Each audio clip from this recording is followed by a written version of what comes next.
Oh. Hey guys, welcome back to We Watch Movie. I'm Mike. I'm Jay. And I don't know if you could tell, but since you saw us last, we've definitely gained weight. Aged, and the numbers went up on the scale. And it's only because, unlike our bodies, our do not get any fatter. Well, let me tell you who's not going to be gaining any popularity anytime soon. Let me ask you guys a question, okay? Those that go to concerts and enjoy the festivities of the concert going experience. When you go to concerts, especially outdoor live events, if you happen to have gone, what's one of the main things that people do out there, the crowd of people and enjoying the good tunes coming from the stage? Well, usually they have some fun. Maybe they throw up some inflated penises or some beach balls or something or other, and just have some fun, bounce it back each other, whatever, right? What you don't usually see is a lead singer of a band that gets so butthurt about beach balls, by the way, that they stop the concert to address the one particular person, single them out, and make fun of him. Are you talking about Scott Stapp?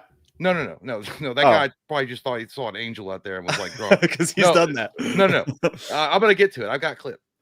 What you don't usually see this, except if you're Corey Feldman and you're mad about the Wolfpack taking over. That stops the show, singles out a dude, makes him feel like complete duty cracks. Okay, makes fun of him, calls him, say he's a middle-aged man with a small wee-wee, even though you're 59 years old, and then says, I would just punch the poopy out of your face. By the way, I want to say other words really bad, but we have to wait.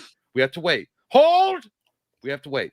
And then says, no, I'm not going to do that, though, even though you're in a country that by doing that, you're inciting violence. You guys interested? Is it Corey? Is it Corey Feldman? No. It's the lead singer of a band that, much like her lower parts, smells the same, called Garbage. Shirley Manson. Well, she is only happy when it rains. Yeah, and she's only happy when she has a tampon in her mouth, which is what she should have used to soak up some of that. You know what I'm saying? All right, so here's the clip. So I'm telling you, Jay has a new enemy in life. What I'm saying is essentially, so there was some kind of event, and this was the most innocent thing of all time, dude. Like, yeah, there's a lot of things that could have happened to make a lead singer stop the show if someone was getting like essayed or something else was going on in the crowd. Maybe stop the show and figure it out. This guy literally took an inflatable beach ball, and she stops the show and calls this guy, who, by the way, spent $250. I don't know why that guy smoked crack before he decided what concert he wanted to go see, on her band to go see her live, and claimed he was a fan of her since the 90s. She called him small penis, middle-aged, nobody loser because he had an inflatable beach ball, and then basically said, why don't you, if I were you, I'd punch your face, or if I were people around you, I'd punch your face. Show it to us. Clip. Yeah, let's watch the clip. I want to see. So here's the first one. That's not ice and beer, Clinton. It literally makes me want to beg people to go over there and punch you in the face. Oh, you're getting rid of the balloon now? Yeah, you big dudes. Wow, oh my God, you're so cool. It's just so outrageously cool. I can't get over it. Wow. It's disrespectful. What? And musicians had enough. And we're fed up of not getting paid properly, and fed up of having to play for douchebags like you. You're a middle-aged man. You're 59, you old hag. Ridiculous hat, and you're a face. And I literally want to ask people to punch you in the face. Oh my God, lady! So I won't. But if truly, violence is not the answer. I would love to say like you, you know what, I won't, because I pity you, because you're a small man with a small dick. He was wearing a MAGA hat, wasn't he? No, that's the problem. Just a guy. Did they show the guy? No. Because she said ridiculous hat, so I was like, oh, she's got a Trump hat. So that's essentially the clip. But they did have an interview with the guy. I think he was wearing like a bucket hat. He's what you expect. I don't have the clip, but he's what you'd expect to be a Garbage fan. He looks like he smells like mayonnaise, but it is what it is. And he was explaining that he couldn't understand why she singled him out, why he's been a fan of her shit band since the 90s. And then she comes out of nowhere and berates him, and then has all these other projection problems about not getting paid and focuses on him. And I'm like, God damn. I was like, that pissed me off. And then she doubled down on it on her Instagram post or Twitter post or something like that, where she's like, yeah, I'm not going to back down. I was like, you have been snorting the same lines that Corey Feldman gets for Christmas. It must the one be with the same. microphone on the So stage. what she did, is but definitely the one so who's being, you know. But I would imagine. I think that the outdoor event that they were at. I think it was somewhere in Australia. I'm not sure. There was another band that she was touring with, another group or a couple of groups. The group that came out after her, or a couple of groups that came out after her, brought beach balls and threw them out to the audience. That's fantastic. Yeah, and so do they do it to be smart ass, or do they always do it? I think they were doing it to be a smart ass. They were like, you're overreacting and being a cunt. So let me show you how it's done. Run down to the Dollar Tree and buy me a whole hefty sack full of beach balls. I want to show this bitch a thing or two about the thing or two. If that guy should have gone back and got an inflatable penis, just a huge dick. Because I'm just showing you what a representation of what my wiener looks like. But no, so she did eventually. I guess some of the backlash got to her, so she did issue an apology on stage at some point later on. But listen to the apology and see if you guys think it's really an apology or it's just because she goes off on a rant about something entirely not related to the issue at hand, where she should just be like, "I'm sorry, I was a bitch." No, it's something else. Watch. Very impressive, and not only are they impressive, but they are very, very big. So the only thing that kind of shocks me a little is that there's been more fuss made about me offending beach balls than there has about 20,000 Palestinian kids. I would just like to remind you all what actually is important in this life. And maybe a beach ball brings you joy, and for that I apologize. If I upset you about your nice beach balls, dirty mayonnaise. I humbly apologize. So that's her apology. Thoughts? Because it didn't sound like an apology to me. It sounded like a deflection and be like, if I offended your beach balls, that sucks. But what about the 20,000 pounds? What the fuck does that have to do with you being a bitch to a dude and threatening violence on him at your shitty show? By the way, Jay said hunt there to YouTube, not the C word one. They get upset about that for whatever reason. I don't know why. No, I said bunt. Yeah. She bunted that one out of the park. Ricky Rizzuto.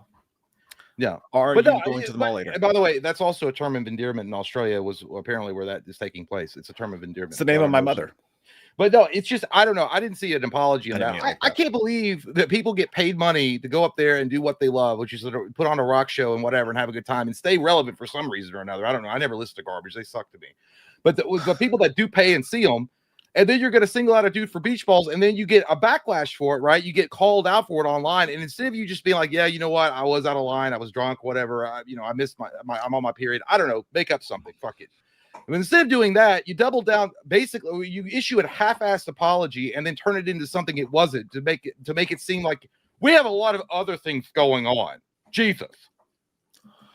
Yeah, I mean, some people are just deranged, man. I've just learned that about this whole thing. Obviously, not getting into that conflict at all, but like there is awful, horrible, terrible things happening on both sides of that, and both sides have done awful, terrible things. And I don't know why people are using that Palestinian thing as like their entire personality, like it hasn't happened on the other side to their kids as well. Like I don't understand. I don't know, probably. Yeah, like. Just all they do is copy and paste each other. Well, the last guy got up here and he said this, so I've got to make it crazier. And she's like, oh, what if men did that? It was like, all you people are worried about me being a male chauvinistic pig to this woman. Okay. And meanwhile, there's kids in Africa who don't have water.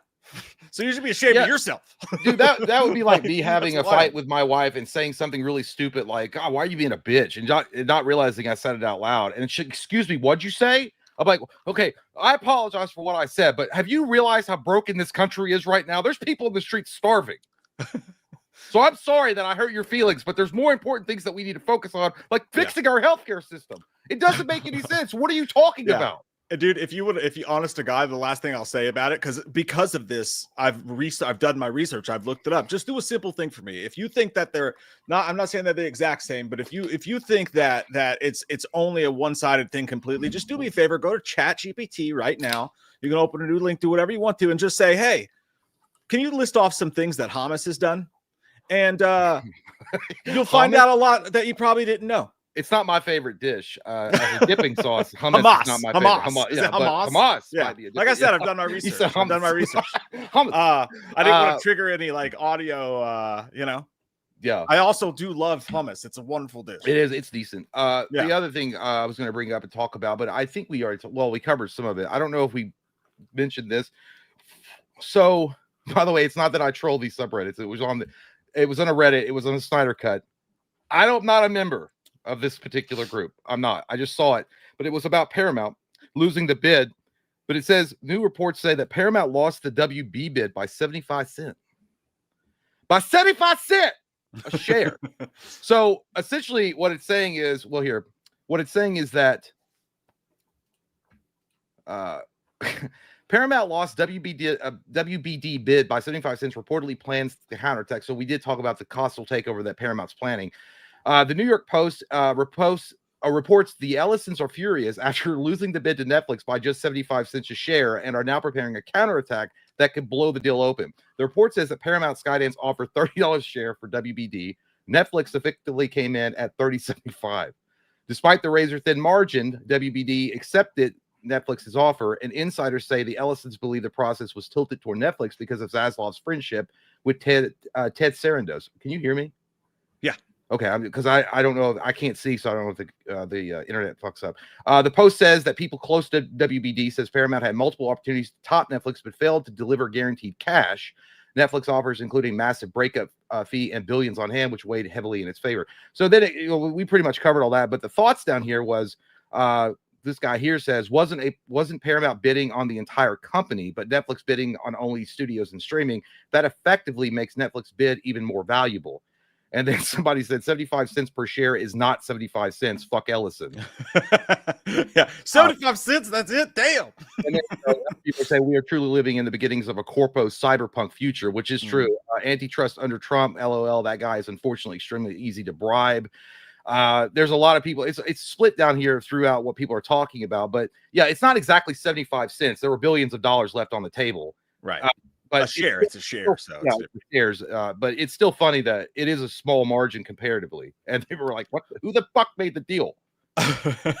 Yeah, well, and this is crazy too, dude. That's one of the things I was going to bring up here. That's the latest about what's going on with it. Is that so? A lot of people are playing the game of, and I sort of the nothing political after. This isn't really technically political. It's actually about movies, but at the end of the day, this is a part of the story.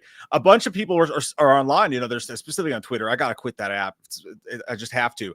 But a bunch of people are saying, like, thank God I'm rooting for Netflix because the alternate is theaters, you know, of theaters surviving is that it's just going to become a MAGA thing because the guy's dad's friends with Trump or whatever, and he's in bed. When you read this new article, Trump plays Warner Brothers Kingmaker as Netflix and Paramount court him. You'll find in this article that Ted Sarandos went to Trump, kissed the ring, and got approval to even do this in the first place. And not only that, he literally went to Mar-a-Lago for a dinner after the election. And then since this has happened, okay, Netflix announced that Virginia Boney Moore, which is a great name, good for her, was the new director of federal affairs at Netflix. You know what her previous job was? She was a special assistant to Donald Trump in his first term in the Office of Legislative Affairs. Netflix is I see no bias. I see no bias. No bias. Yeah. But Netflix is literally bending over to whatever Donald Trump wants. They're no better. If my basis for this is not, I don't give a fuck what people's politics are. And everybody's saying, oh, well, you don't understand because Trump wants Paramount to get it so he can change CNN into a right-wing thing. What's the difference between CNN being a right-wing thing and a left-wing thing? There is no difference. Nobody believes him anyway. They're all full of shit.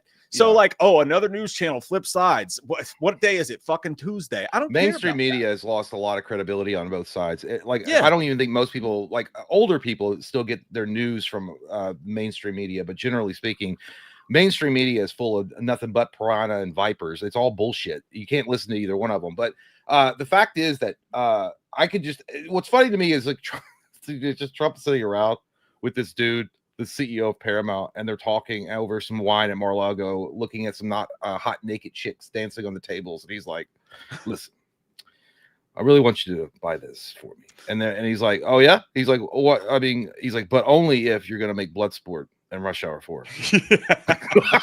And he's like, "Well, he's like, if you say yes, then say yes to the dress. I'll help you out." And then he's like, "All right, we'll make Bloodsport and Rush Hour 4." I just think it's funny. I don't know why it's funny, but it's also one of those situations. It's better than the devil, or what is it? Better than the devil you know, or whatever. Yeah, the devil you don't know. And by the gap, I understand what you're saying, but it's money. That's why, because it makes so much money. That's why they care about it. We shouldn't give a shit because it's just more lies. It's just, is it packaged red or packaged blue? Either way, when you open it up, it's a bunch of bullshit. I mean, that's really what it comes down to. I trust MSNBC no more than I trust Fox News. Same thing on both sides, and CNN is just one of those, you know? So, I mean, that's about as down the middle of the fucking thing as you can be with it. But, you know, and also, of course, Trump wants to do that. He would very much like to, you know, hear nice things said about him all day long. He's whether you like him or you don't, I think we all know he's a megalomaniac. I mean, well, I want nice things said about me too. Yeah, I would do this. I would do the same fucking thing if I had that money. Buy that shit. Make them fucking say it. Fuck it. But by the way, I was like, you know what? If I were like working with the Paramount people, like, dude, that guy wants to make Bloodsport. It's a win. Yeah, it's a win. But there's nobody else. You're literally caught between a rock and a hard place. You got Netflix and you got Paramount. They're both you're fucked. Unless a third player comes in and enters the arena and juggernauts that shit, it's over. Because I know that someone we were covering this, someone mentioned Amazon, which is shocking that they didn't get involved. But I don't know if it's because their company is so big they didn't want to get busted for antitrust. I don't know why they didn't enter the ring. And obviously Disney can't. I would never want Disney to do it, but there really is nothing else you can do. It's just going to be a knockdown, drag out war for a while. I don't know who's going to come out on top. And he's doing what Trump does. He's saying, "Oh well, this is nice. I have two people who need something from me, and I'm going to let them." Basically, they're bidding now. They're both bidding for Trump. Yeah, like, you know what I mean? Like he's letting them do him favors and whatever he wants, so that he'll push their deal through. It's my only point. I'm not saying that's right or wrong. That's obviously weird as hell, but no one's surprised. But I mean, my only point is, if you think rooting for Netflix to get it, which will kill movie theaters in all likelihood eventually, just because the Donald Trump situation, Netflix is kissing his ass too. So really, like Jay said, it's the devil you know versus the one you don't. Just pick which one you think will make better movies, because that's really all that matters. I was saying it like that's Paramount, right? I was saying it like Nick Nolte in Warrior. It's better than the devil you don't. Goddamn! Come on, Tommy, you sounded like a fucking margarita, not margarita, Marachi band. Apparently, I want a margarita. Oh God, you don't like margaritas. Do you like margaritas? You used to drink margaritas. No, I've tried them before. I just got them in the mood for them. Frozen margaritas are the best if I was going to drink any. I appreciate all the kind comments about my hair. I just had it transplanted back on. I went outside and shaved a poodle and glued it to my head. So thank you guys. It's nice. I gotta get a haircut tomorrow. I see what's under the hat. I swear to God, dude, my shit looking like Nick Carter, but not good. Not a good Nick Carter. It's too long. Yeah, I'm still like afraid I did it too early. So it's pretty thin. It's pretty wispy, but we'll be all right. We're gonna make it through. I missed it. It gets old wearing a hat all the time. It gets hard. Women don't know how hard it is, except for, of course, Will Smith's wife. Dude, there's a subreddit called it's just bald, and what you do is you submit photos of your hairline. I've seen that, and they're like, keep it or lose it. Yeah, dude, it's funny as hell. I love watching all the comments. And then this one guy had a similar hairline like mine, which is a high widow's peak. And they were like, should I do it? Should I join? And everybody was like, hold. And they would have like the what's it, Mel Gibson, Braveheart, hold. They're like, you got a few years left. Don't join the shit. I've seen that, and it makes me feel terrible because like someone will come on like with my exact like top hairline, and people will be like, "Yeah, it's time, bro." And I'm like, "Shut the fuck up. These people know what they're talking about. You didn't stop shaving." Full of shit. Yeah, I tried that. I shaved it, and I got a glimpse of what I'm going to look like when I shave my head. So I'm holding the line for as long as possible. By the way, so Friday, Terminator No Fate is releases.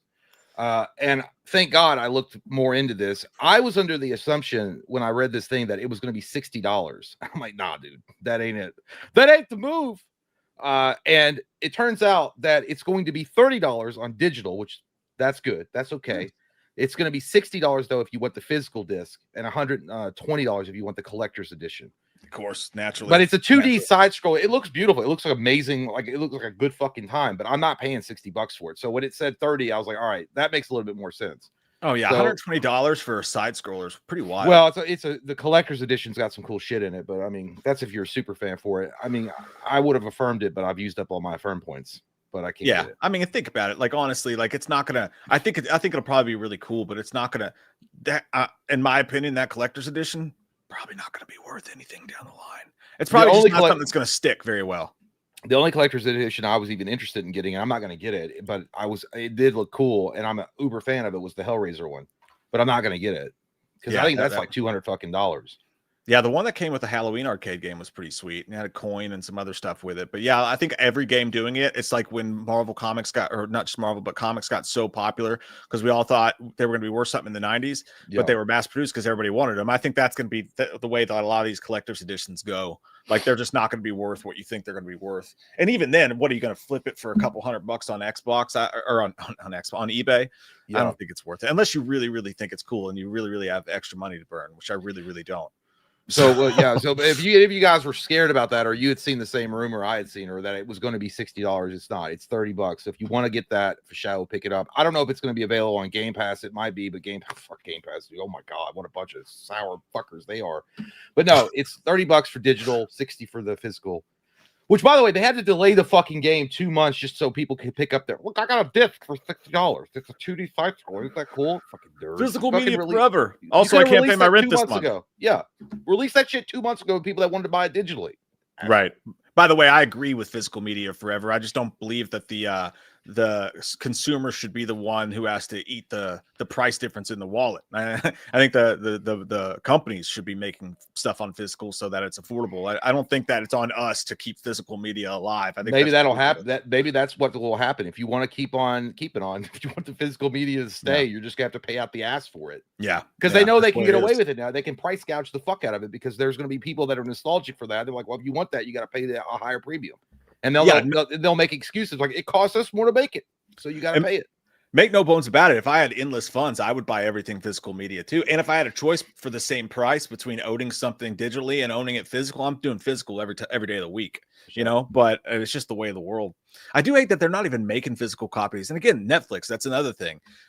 When they control, whatever it is, a fourth of Hollywood, you can kiss. It could, but they wouldn't even make a fucking a physical release for goddamn Barbarian, for one of the hottest names in horror who is begging for it.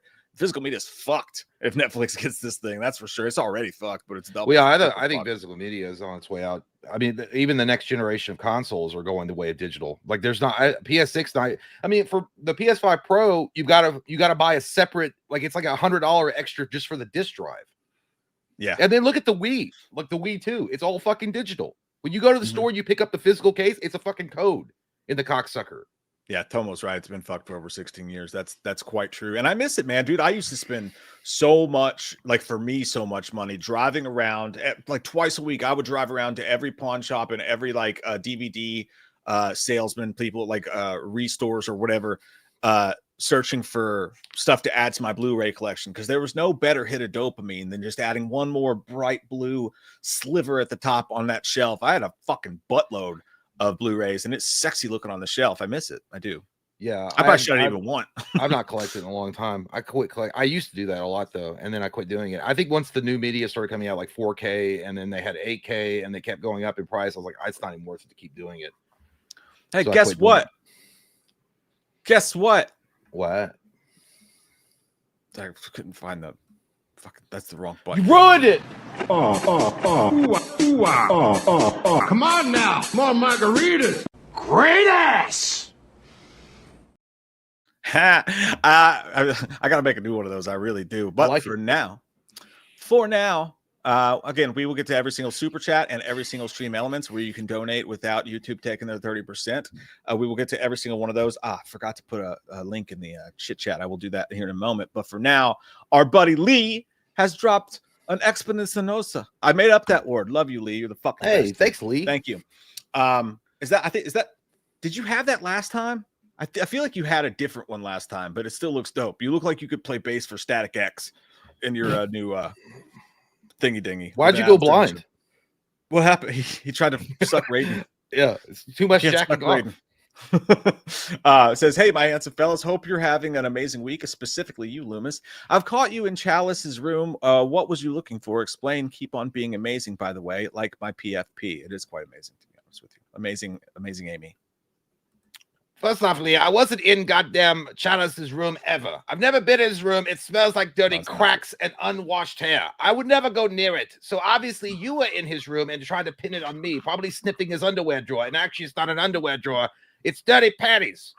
Dr. Chalice wears skid mark panties around, and he acts like he doesn't, and people wonder why he stinks. He smells because he doesn't wash his crack. I was not in his room. You don't know where I was. Stop acting like that. You were in there, and now you're trying to cover yourself. It's disgusting, Lee.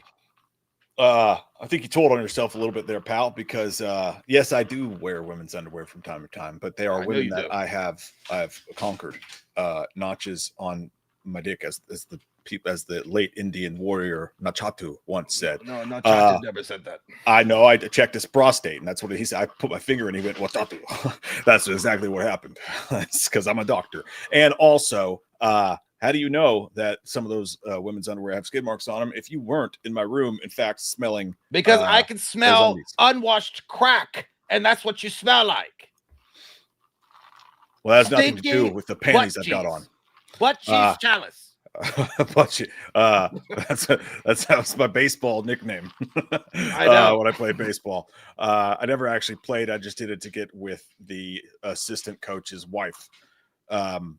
Who her name was Heather, and you should have gone with a pharmacist to get some cream for that butt cheese. That's what you should have done. She used to be a cheerleader for the Baltimore Orioles, more like the Horioles. You know what I mean? I don't know what that's. You're a Oriole. But the men on that team are definitely sluts as well, is kind of what I'm getting down to. But yeah, I got a camera in there, so I haven't brought it up, but I have seen you in there on the camera. I personally put that in my jack pile of VHS tapes. You can find it. I sell it on the black market. Why don't you put you know what? Put some clean underwear and some toilet paper in your jack pile and use it. Wipe your crack and do your laundry. I wasn't in your room. Never been in there. Stop your lying through your dirty teeth. Camera doesn't lie. You're lucky I recorded. Dirty ass teeth. You're lucky I recorded Tuesday's session over that tape on accident. Her name was Beatrice. And I don't want to hear about your mother. She's black. That's great. Just that I don't know why I felt the need to tell you that part. By the way, you know what? It's really funny. I've watched slowly us lose people while we're talking.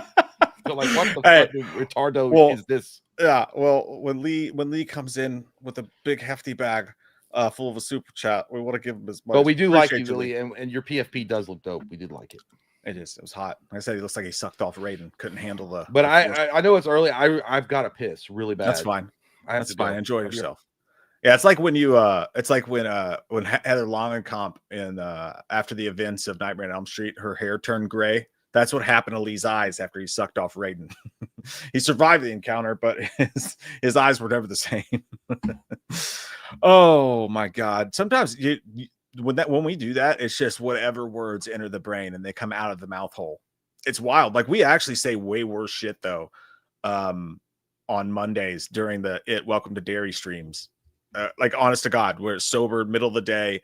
We say way worse shit when we're not. I don't know why that happens, but it's true. How are you guys liking that, by the way? If you guys haven't been enjoying those streams, joining us for those streams, you big pieces of shit who are tardy. It's gotten a lot better. That last episode was a fucking banger. That shit was amazing. It was Amazing Fruit. Do you guys remember Amazing Fruit, by the way?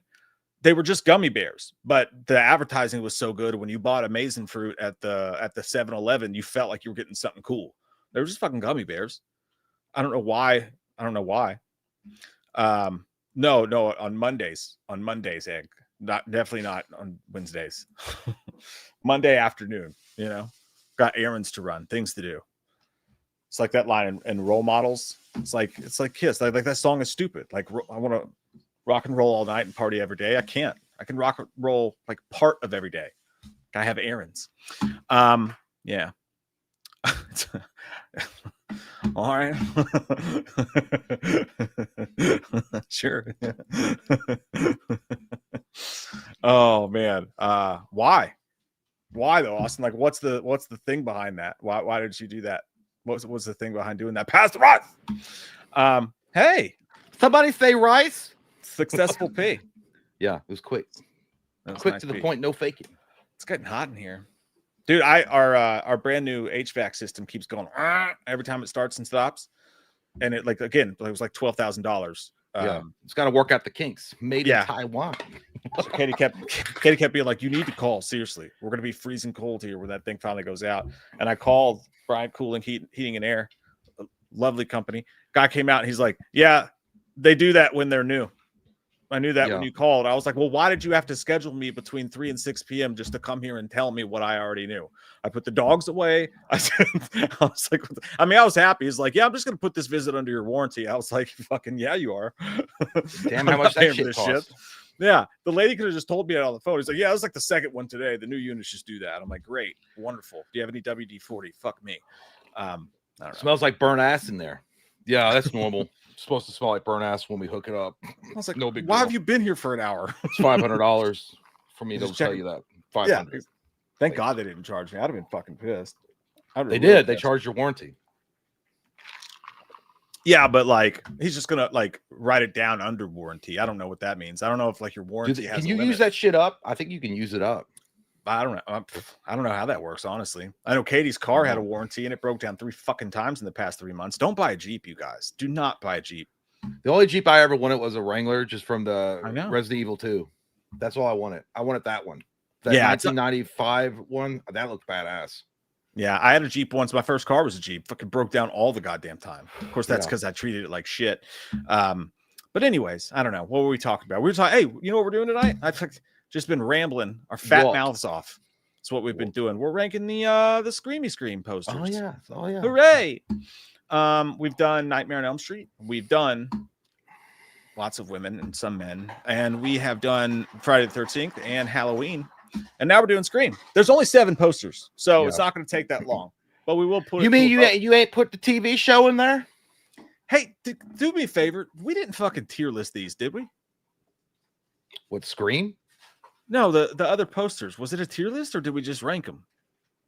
I thought we just ranked them. I think we just ranked them. It doesn't matter. It's the same. What a stupid idiot! God, I'm so dumb. Let's just do it this way. I don't think the TV series had posters because like they don't need. Well, they did for each season, but it sucked. It was just a joke. Because we're only doing the movies. Well, now you got me concerned. Also, fuck the TV show, like Bent said. Yeah. Here's the first one, probably the best one. It's fucking amazing, dude. Listen, I'm gonna show them all off, and then we'll vote on which one goes. The fucking sexiest thing Scream ever did was that VHS tape that had like the blue right here and like the red lips under the blue. Yeah, and it was like cut off. Man, when I got that under Christmas. Whoop. Oh yeah, I remember that one. That shit depressed me though when I looked at it. I don't know why. What, Benny? Fuck. What did I do? What the fuck did I do? He acted like my hands going down. Just stop. Ron, stop. Stop what? I don't know. Fuck. You got me all nervous, man. Like shit. Scream 2. There's that one there. And some of these it's hard to find the original ones. That VHS cover you were talking about though with the Scream one, I don't know why, dude. It looked like some kind of like snuff film. I didn't like that shit. It depressed me when I saw it. It also looked like a cheap knockoff. I don't know why I was like, why the fuck did you get me the knockoff Scream made in India? I wanted the one that was made in America. I'm like, oh, it's the same one. I was like, oh. I thought it was like an homage to like some De Palma type shit. Like here, it probably was, but when I was a kid, I just thought it looked like poop. Yeah, like that's not gonna lie, it's pretty hot. It's pretty fucking awesome, actually. I love it. There's that, and they had alternate ones. So there was the Drew Barrymore one, and then there's the Courtney Cox. I've never seen that one. Yeah. I think was it just the 2 or was there one? Yeah, there's one with Nev too. The blonde one, the blonde one is the one I'd seen. Yeah, I like it. Oh, Benny said just because you pulled the tier list up. Sorry. Oh. So sorry. Right here, I'll break it off. All right. So yeah, dude, I love those. But yeah, Scream. My parents probably thought I was a fucking weirdo when they bought that VHS for me and put it under the tree. Your dad was probably like, let me test it out and make sure it's not pornography. Come to think of it, the rapper not because I'm interested in it, wife. I want to make sure our son isn't exposed to titties. Yeah, exactly. There's Scream 3. And again, Scream 1 has a poster with the cast on it too. When I Googled this, I Googled original movie first theatrical posters. So I'm hoping that we get it as close to right as possible, except for in the case of this is the one I'm really confused about. Chat, which one do you think it is? Is it the 4 or is it the one with this? I think I really cannot. I think it's the one on the right. That one looks that's like just that looks like it. The one that they put in the theaters.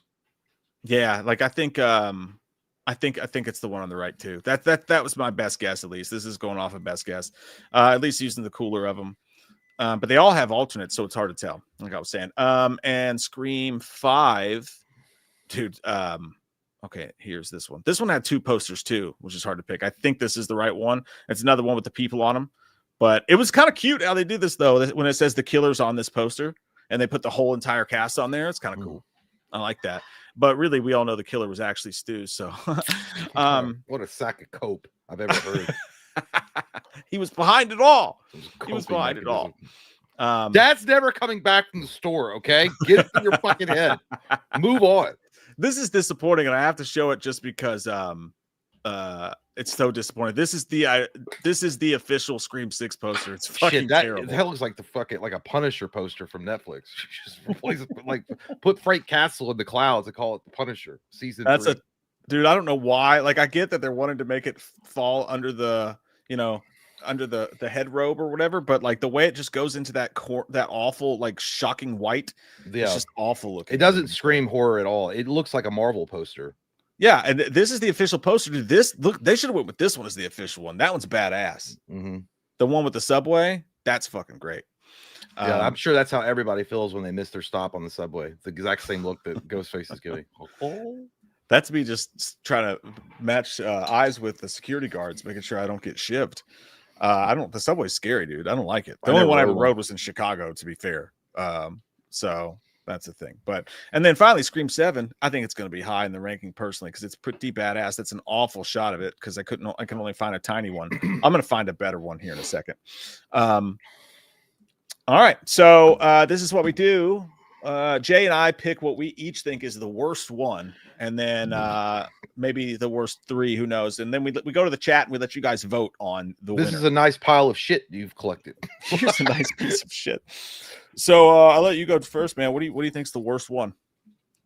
Well, I think we already talked about it. I think it's pretty obvious the worst one is probably 6. Yeah, that's a good nomination there, good sir. And after that, I'd have to probably go 5, to be honest with you. Yeah, I mean, between those two, I think it's 6 and 5 to me as the worst one. So those are the 2 you guys will be voting on. And let's get these guys up here. Here's just to get a good look so you can make your decision. There's 5 and 6. And by the way, 5 had a badass fucking alternate poster that Creepy Duck Design made with the subway or the interstate going into Ghostface's mouth. Yeah. That shit was fucking awesome. No, I put 3 on there. What are you talking about? Missing 3. Yeah, it's on there. Man, my stomach hurts. I feel like I got poop too. I didn't show 3. It's like eggnog. Have you a poopy? There's 3. Yeah. Not great. I have to hold that in. But yeah, I had an eggnog. You ate eggnog? You drank eggnog? I drank some.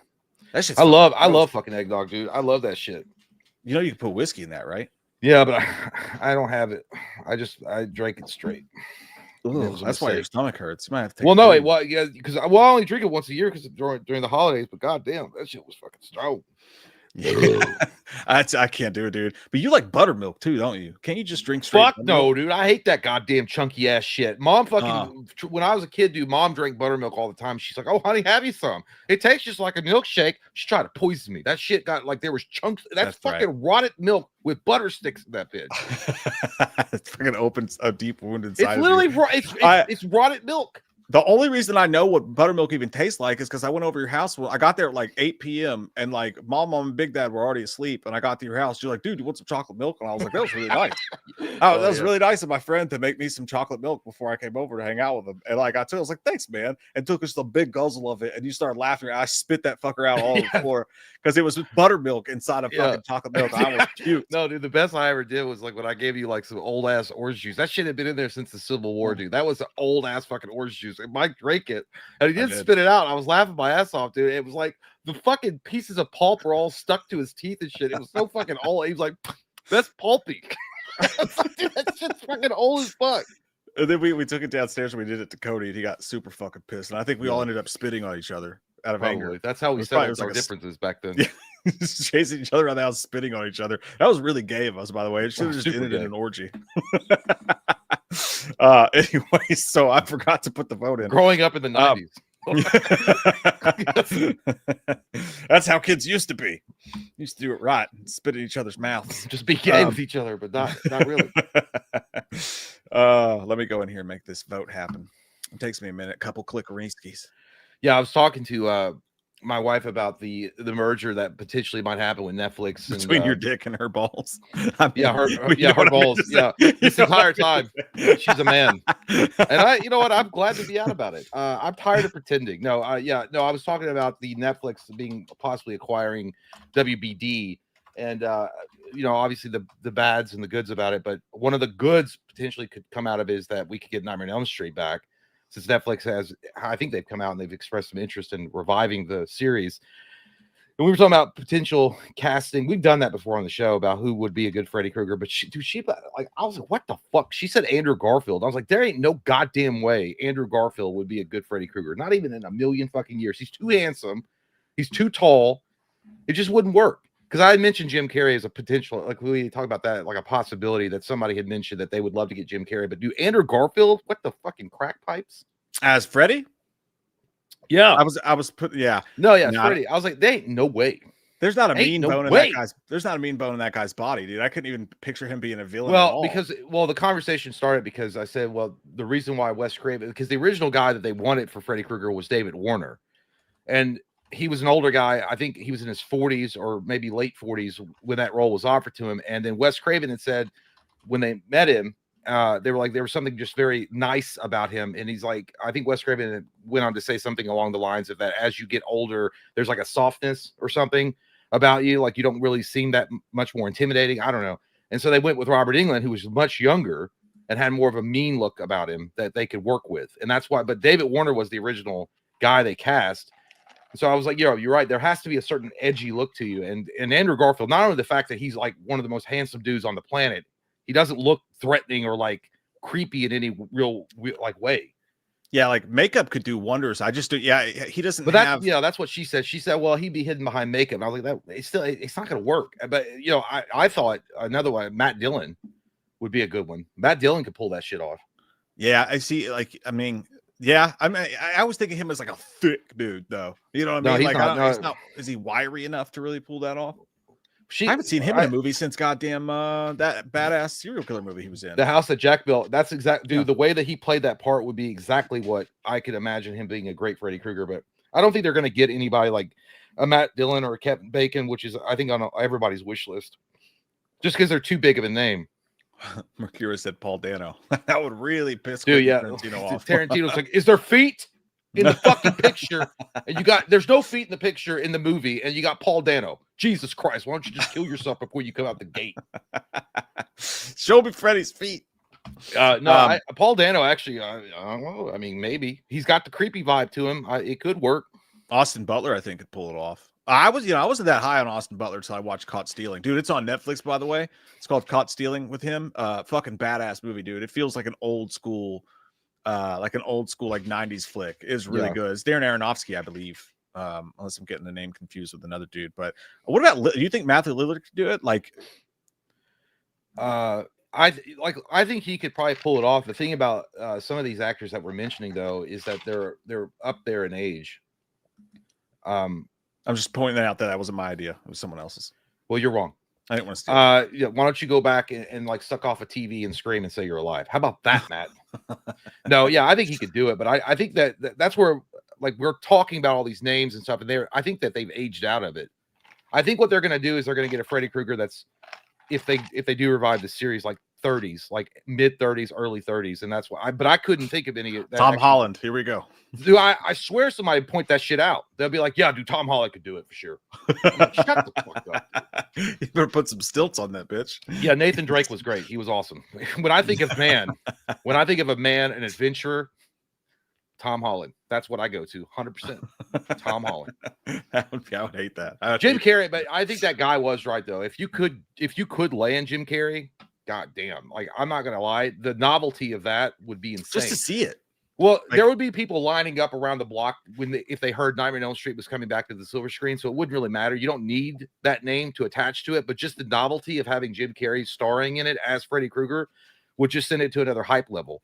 Yeah, Tom Hardy, you wouldn't be able to fucking understand Freddy Krueger at all. I'd be like, you and your fucking cup. Hold on, see. That would be so bad, dude. David Howard Thornton. I think that's way too typecast. Personally, I mean, he could do it. Like, he was good, but like, can't play both. You know? Yeah, David Howard Thornton was brought up. He's already established as Terrifier, so it's not going to work. And Bill Skarsgård was brought up. Pennywise. Well, but he's already, again, these guys are already established in the horror franchises as iconic characters already. So you can't use them as a Freddy Krueger because it would be weird.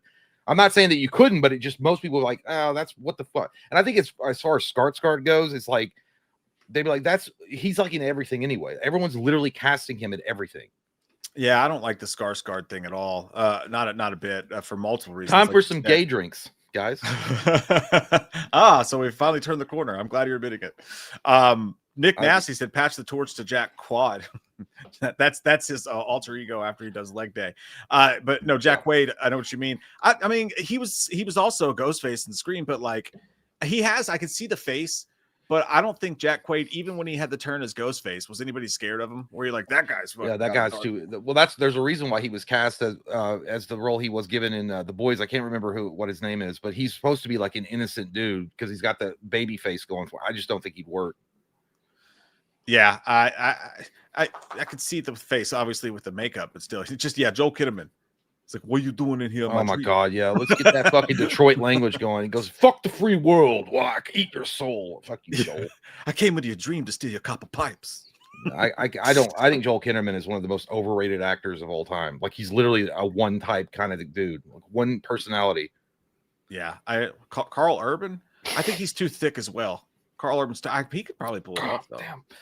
Yeah, those again, all the guys that you're mentioning, they're all aged out. I don't see them doing it because they're too aged. They're just too old. I don't think he needs to be young. I mean, I never saw, like, even in the first movie, Freddy didn't feel young to me because of the makeup, but he was like literally in his early 30s or late 20s. I mean, Robert Englund was young as fuck. Well, young considering, but the fact is, it's the same thing with James Bond. They don't want a middle-aged Cavill, even though Henry Cavill would be a phenomenal James Bond, or Idris Elba, because they're too old now. They want a franchise built on them, and they know they're going to eventually get too old for it, and they don't want to do it. Yeah. How about Donald Trump? Well, why not? Hello, Nancy. It's me. I'm in your dreams. Hey, I'm gonna grab you by the pussy and make you my girl. What? When you get star, you can do anything you want. That's fucking wild, dude. All right, so the first poster vote tally is done. God damn, dude, Bud Light tastes like old oats. I hate that shit. It's that rice lager. No, because they were out of Miller, so I had to get Bud Light. But god damn, it's nasty. I like Bud Light. I don't like. I had a Coors on a draft the other day, and I was like, this just tastes like an old boot. Like, it was not good. Maybe it's just the tap that they were serving out of. Coors can be all right, but in the case of which poster is worst, not worst. I'm gonna go worse and close. Which poster gets voted off? Dude, I've been doing that more often. I keep tripping up over my words and like slurring my words, and it's starting to freak my medical anxiety out that something's wrong with my brain. I just want to put that out there in case anyone wants to make me feel better. Which poster gets voted off the island? It is Scream 6 is the worst poster at 73% to 27%. That's our last place poster. Yep. Rightfully so. I can see fugly. It's fugly as shit, man. So I'm gonna put you down here at the bottom. Dude, I didn't even notice that Ghostface. Well, besides him in the clouds, I didn't even notice he was in the middle of that either. You could barely see him right there in the middle. Yeah, it's just the loss. There's too much shit going on that poster. Yeah, dude, it really is. It's fucking terrible. I hate it. So that goes right in Steve's butt at the very bottom. And Scream 5 survives, but this is where we add 2 posters to the ordeal. What do you think goes next?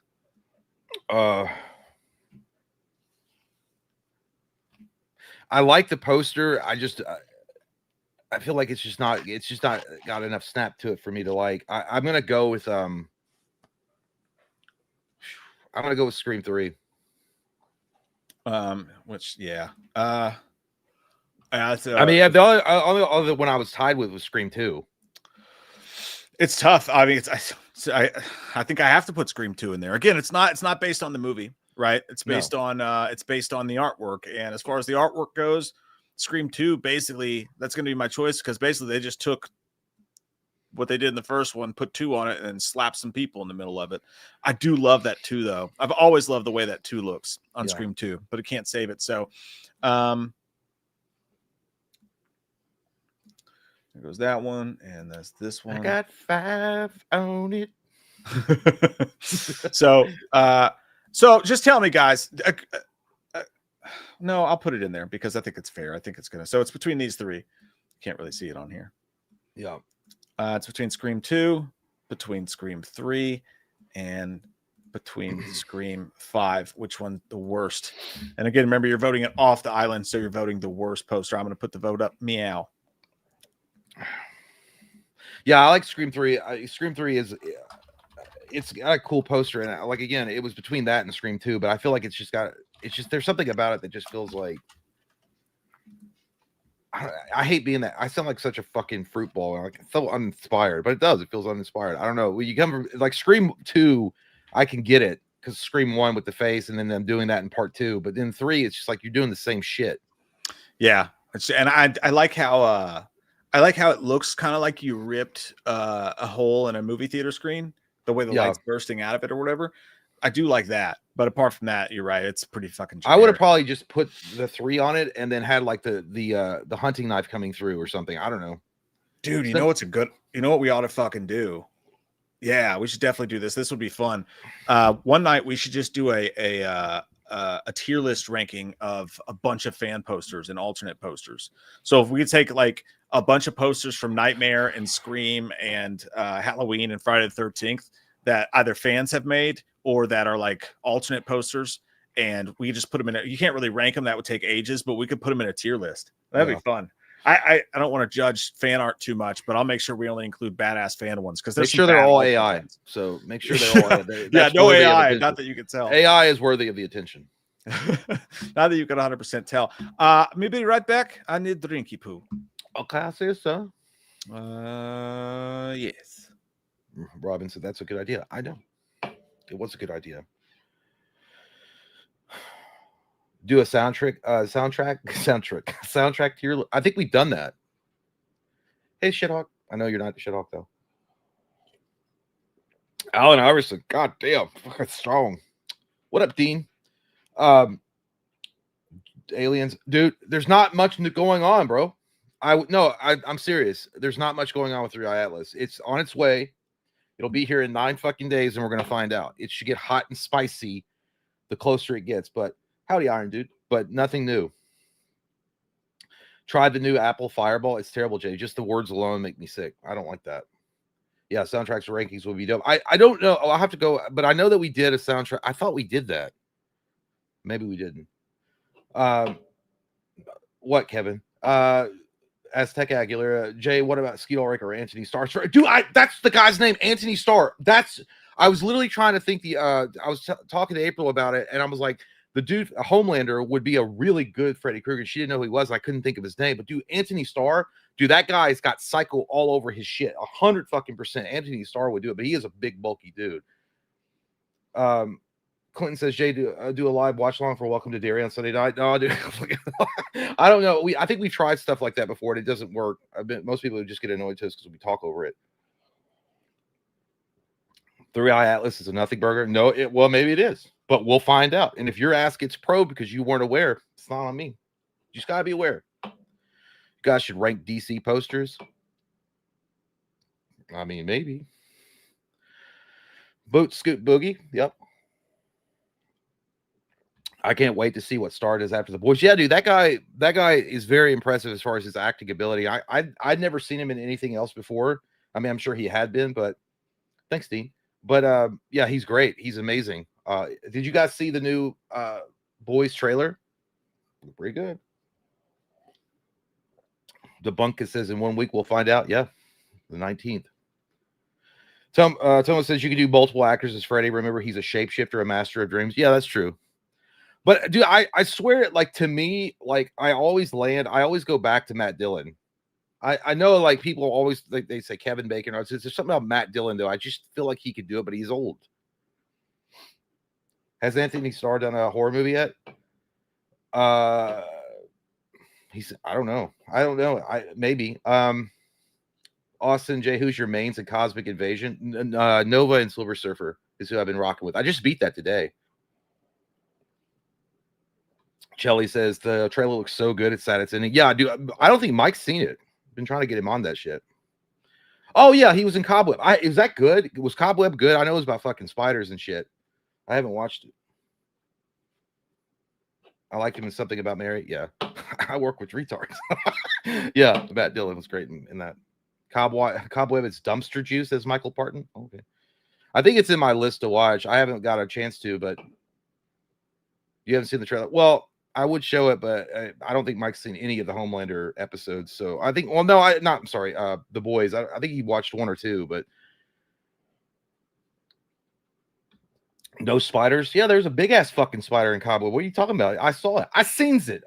Leon Kennedy is returning to RE9. I like his hair. That's good. You got to watch Banshee. Cobweb should have been way better. Hey, should. Yeah, it looked interesting. I do remember seeing the trailer, and like I have arachnophobia, so it already like fucked with me. But there's a spider in Cobweb. But hey, what? Tiffany says Banshee. You literally never find out his name. Anthony Starr is fantastic. So he has been in a. Okay, cool. Kevin says, y'all, my watch channel. I love you guys. Hey, thank you so much, Kevin. Appreciate you, man. Jesus Christ, is Mike getting a fucking keg? Leon, yeah, I know, JT. That's what somebody else mentioned, that Leon is coming back for RE9. Poor Leon. Dude had his first day to go. Yeah, dude. First day on the job, he had to go save Ashley, and now he has to go back to Raccoon City. Yeah, it would suck. Is that what's happening? I gotta look that shit up. You're muted. 10, 20s on them titties. Bitch. Are you getting a fucking keg? Did you fucking brew that shit? No. I had I was getting messages that I had to answer. I felt like goddamn James Woods and Vampire. I was like, come on, Padre, man, that's sort of fire here.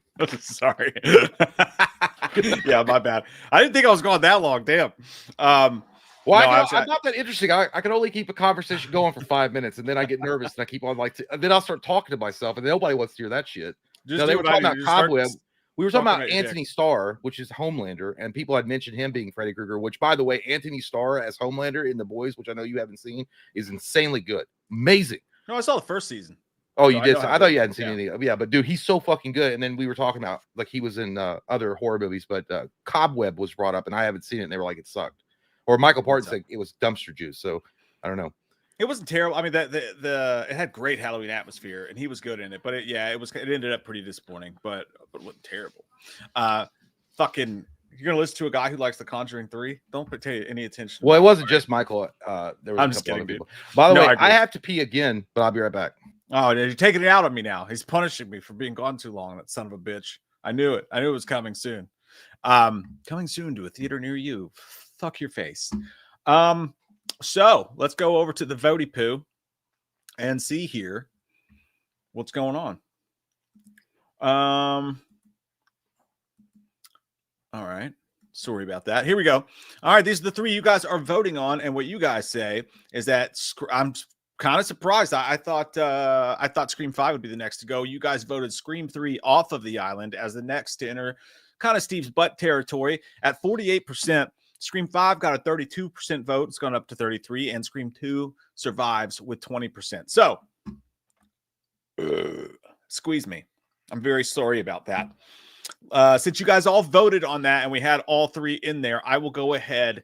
I think it was close enough to go ahead and put them in that order from Scream 3 as the next one. That's what you guys said, right? That's what you said. Fuck, is that what you said? Yeah, that's what you said. If I'm wrong, you'll tell me. And then Scream 5. So that leaves Scream 2 as the next one because we got to make this a little bit harder. Scream 3, get out of here. I did put it on there twice. God damn it.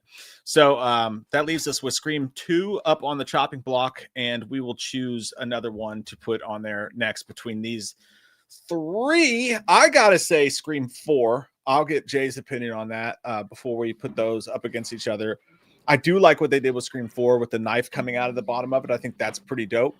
But I think 6 is just a little bit more badass in my opinion. And I think 1 is still the best around. Nothing ever is ever going to keep you down because you're the best around. You know what I mean? Thanks. You're welcome. I think was so. talking to you. I wasn't, but I meant it. I meant you. I know. That's who I meant. What do you think? I'd say Scream. I really want to find a fucking high-res version of that Scream 7 poster, man. Hang on a second, because it's just not doing it justice. It's way prettier than that. I will find it. I will find it. So it's Scream 2 survived another round. So now, okay. Yeah, the one that got the worst vote was Scream 3, and then Scream 5 was next.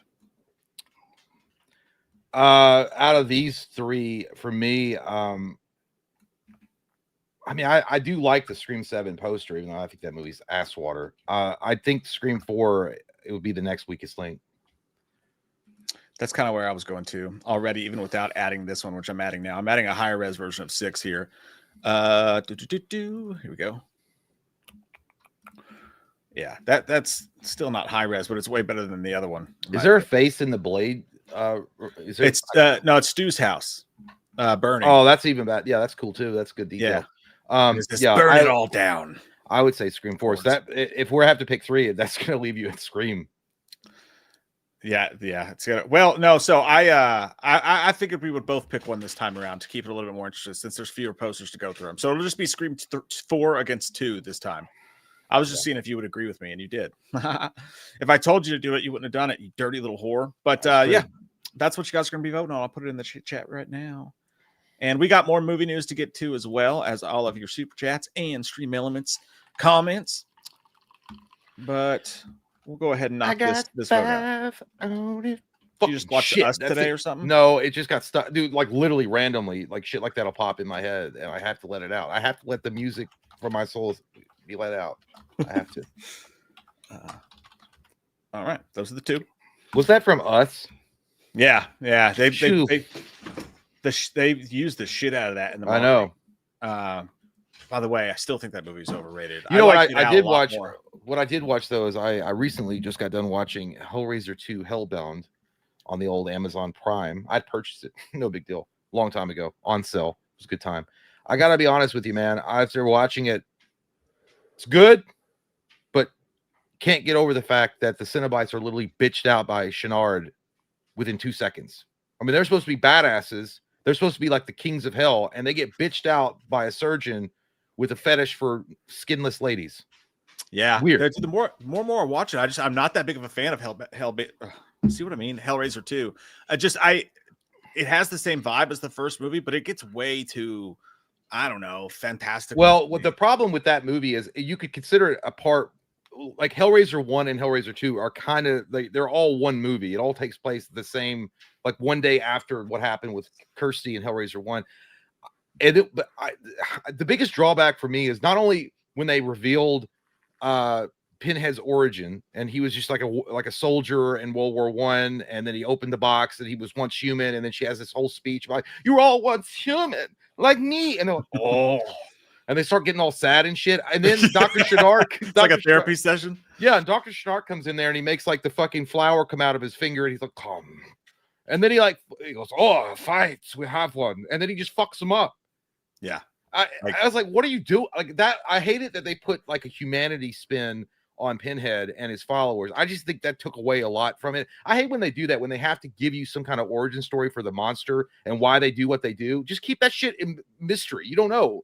That makes it scarier in a way, especially as far as like the Cenobites go, why they do what they do, because they like fucking with you. They like tearing your skin off and jacking off to it in a bottle. I don't know. That's what makes it scary. And then when they got back to that in Hellraiser 5, that's when it got good again. Inferno, when they just come in to punish your shit because you open the box, you're dirty little rat or whatever, that guy, the detective. That's why Hellraiser Hellbound 2 was Hellbound was just weak, dude. I don't know. I Hellraiser 3 is better, and I know that's controversial. Too.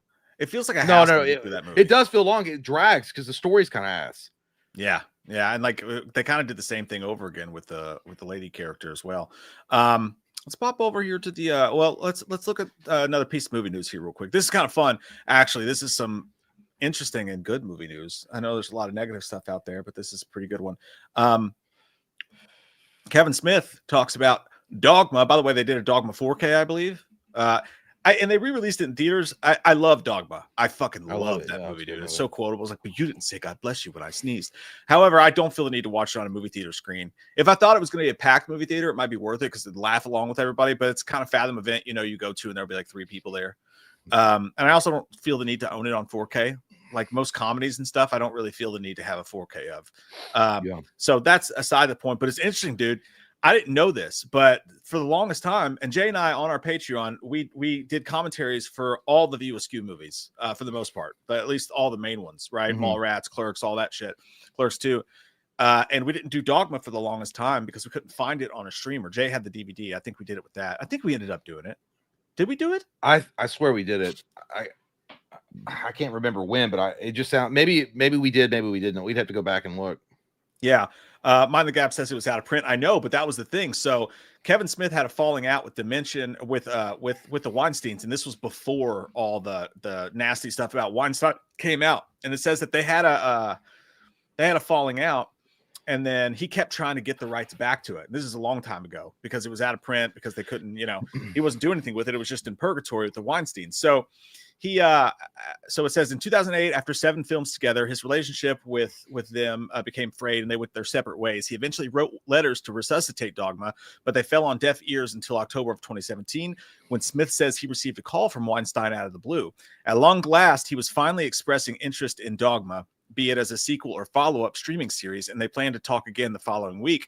But then the landmark New York Times expose about Weinstein rocked the world just a few days after that phone call. So reading up to that point, you just assume, okay, that got in the way of them working together on maybe even a Dogma sequel, is what it seems like. He was Harvey was like, doing. how many girls you might cast in that? Yeah, but it's casting couch. I mean, but it's pretty interesting what happened. It wasn't because of that, dude. He found out later on that the only reason Weinstein was calling and pretending to have interest in giving him Dogma or doing a sequel or whatever is because he found out that Weinstein was trying to feel him out because he thought he was the one that ratted him out. So that's why he called him. He thought Italian mafioso. I knew it was you. Which is a hell of a thing for Kevin Smith to admit, to be honest. And I'm not casting aspersions by any means, but like if I admitted that, I'd be afraid that people would be like, "Oh, wait, so you knew?" Like you knew about this? You know, that's the thing about Weinstein, though, is like I've always thought that like they acted like it was such a shock, but bro, come on. You worked with the motherfucker, and I'm not saying Kevin Smith did or didn't, but there's so many people in Hollywood that probably knew something about this shit and act like they, oh, what the fuck? Really? I can't believe it. He always a nice guy. He gives me a Christmas present every Christmas. Shut the fuck up, dude. Come on. I think am I wrong, chat? Wasn't there a story that Brad Pitt, like at a party, like went up to him and like threatened him because of like some shit that went down, and Brad Pitt like was basically like, fuck you, because he knew what he did. I don't know. He didn't turn him in, but obviously it was a different time. You didn't know. I'm not, but I remember hearing a story about Brad Pitt like going off on him at a party, being like, you need to fucking stop that shit. Maybe it's Brad Pitt. Maybe it was Ben Affleck. I can't remember who it was. But anyways, so that happened. I thought that was interesting. I had no idea that Dogma had something to do with it. It's kind of, dude, it's kind of mobbish. I was like, I'm going to call this motherfucker. I'm going to see what he knows. Yeah. He's like, so we were talking about Dogma, and I'm just going to see if his voice shakes a little bit. And I'm going to be like, you a fucking rat? Like, yeah. I don't know. It's just, that's wild. Well, yeah, I mean, it sounds like a mob thing. I mean, and it actually makes sense. Like everyone's trying to, cover their asses with shit like this. I could see that. And he's a scary motherfucker. The thing about Dogma is Dogma, the movie was so good. I mean, it was great. I loved it. I thought it was a really cool movie. I don't really see why they would need to make a sequel to it. It would make money, of course. People would like to see it, but I just don't see it. It was Ben Affleck. Okay, it wasn't Brad Pitt. Oh no.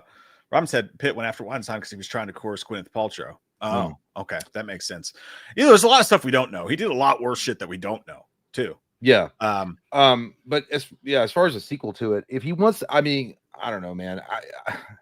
I think most people would agree. I think the sequel that a lot of people want to see is Mallrats 2. If you're gonna do anything, even though that movie, there's something about doing sequels to films that came out in the 90s or early 2000s that worked for that time frame. They worked in that time period just because that it was relevant and it kind of got what was going on. And then when you try in 2025 to make a sequel to that and recapture that magic or that lightning in a bottle, it just comes flat. There's something about it that just doesn't work. And I don't know. I just feel like that's what would happen. I liked Clerks 3, but that's also because, I was a fan of Clerks 1 and 2, but it had more of a not a sappy, but a dramatic twist to it at the end. But I just don't know if Dogma 2 would really be able to capture what they did in the first one. I just don't. I worry about that too, dude. And because like I like the Jay and Silent Bob reboot, but I like watching it just because I love those characters so much. But it's one of those things that you can watch and be like, this is kind of cringy at times. Like, well, because it didn't have some juice. Yeah, because the comedy doesn't work anymore. Like, Yeah. like either they're not going to pull the trigger and do what they used to do, or it just doesn't work. It falls flat. And also, George Carlin's gone, so I mean, you're not going to be able to get that back. And it's like you guys are saying, Shannon Doherty's gone, so Mallrats would be Shannon Doherty, but you could definitely do the story without that character. I'm saying it would be better with her in it, but you could. But and speaking of Dogma, dude, it's so funny because he when he screened the movie at Cannes at Cannes, they did Cannes Classic for him, and he screened it, and he says, I got up on stage and I told everybody. I didn't know that he was planning a Dogma 2, but apparently he still is. I heard him talk about that.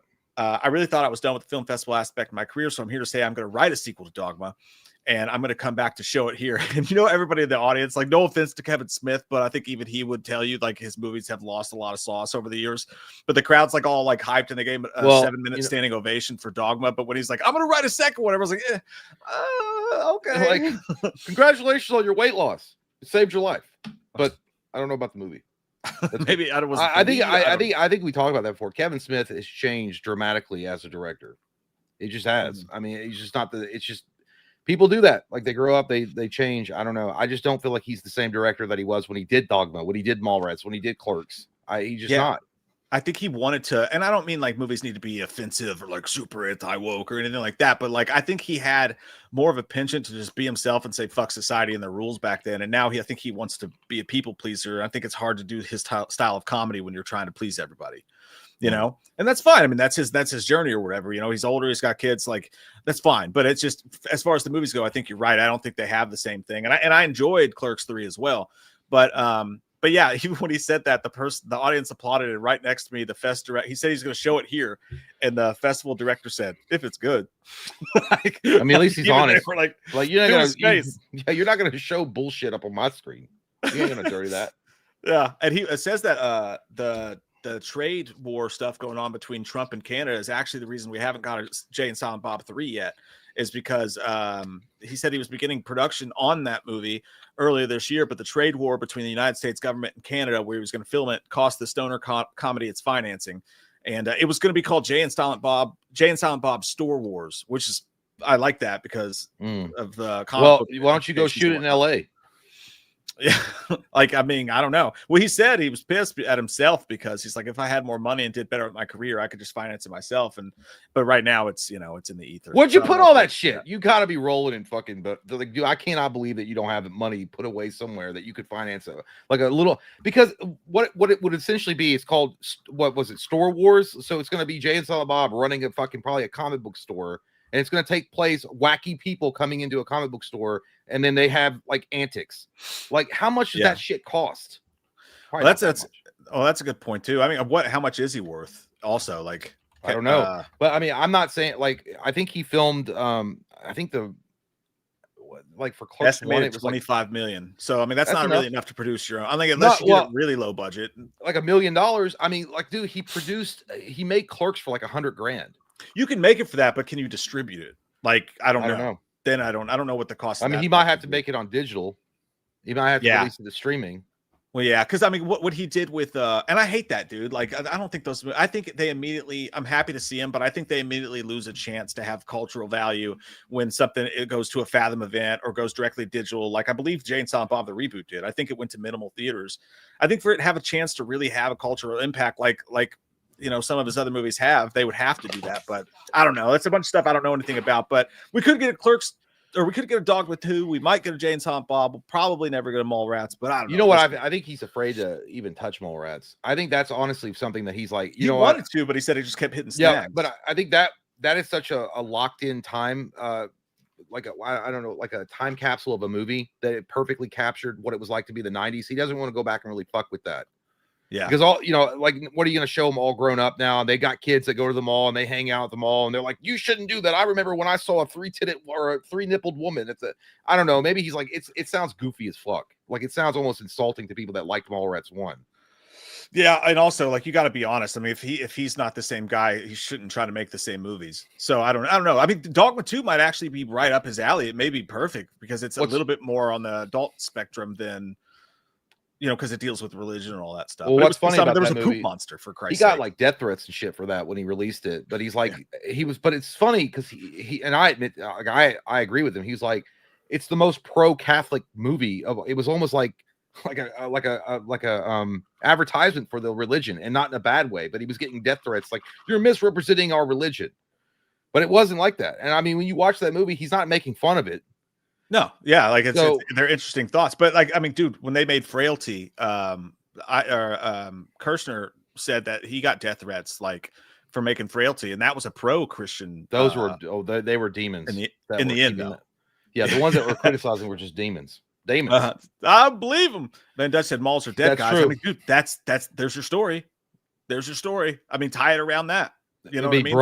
Brody and the other dude that was on that dating show trying to buy a mall and restore it. And it would be like, why are you doing this? I don't know, because we used to hang out here, dude. And it would be like the whole fucking like try to bring back mall culture or some shit like that. I mean, that gives you a jumping off point right there. It's the millennium motives. But I think at the end of the Mallrats 1, Brody was I think he became like, well, I mean, it was stupid. He became like a talk show host. He took over the Tonight Show with Jay Leno. I forget. Yeah, that's weird because in Jay and Silent Bob, he was just back at the comic store. He owned his own comic store, Brody's Stash. Yeah. They should just do a movie just about him. Of course, Jason Lee, isn't he like a weird Scientologist or some shit now? Who's Jason Lee? Which one he is? I don't know which one. Oh, the guy. Brody. Oh, I don't know. I don't know anything about. I don't know what he's doing outside of that. I could be wrong about that. I don't want to tell tales that size scoop. But yeah, Kevin Smith is one of those dudes though. Like I just don't think he's got it in the tank anymore to do certain kind of film. I just don't. And there's nothing wrong with that, but it's hard for him to go back and recapture like what he did in the 90s. He's just not the same guy. I do love Chasing Amy, by the way. I think very underrated.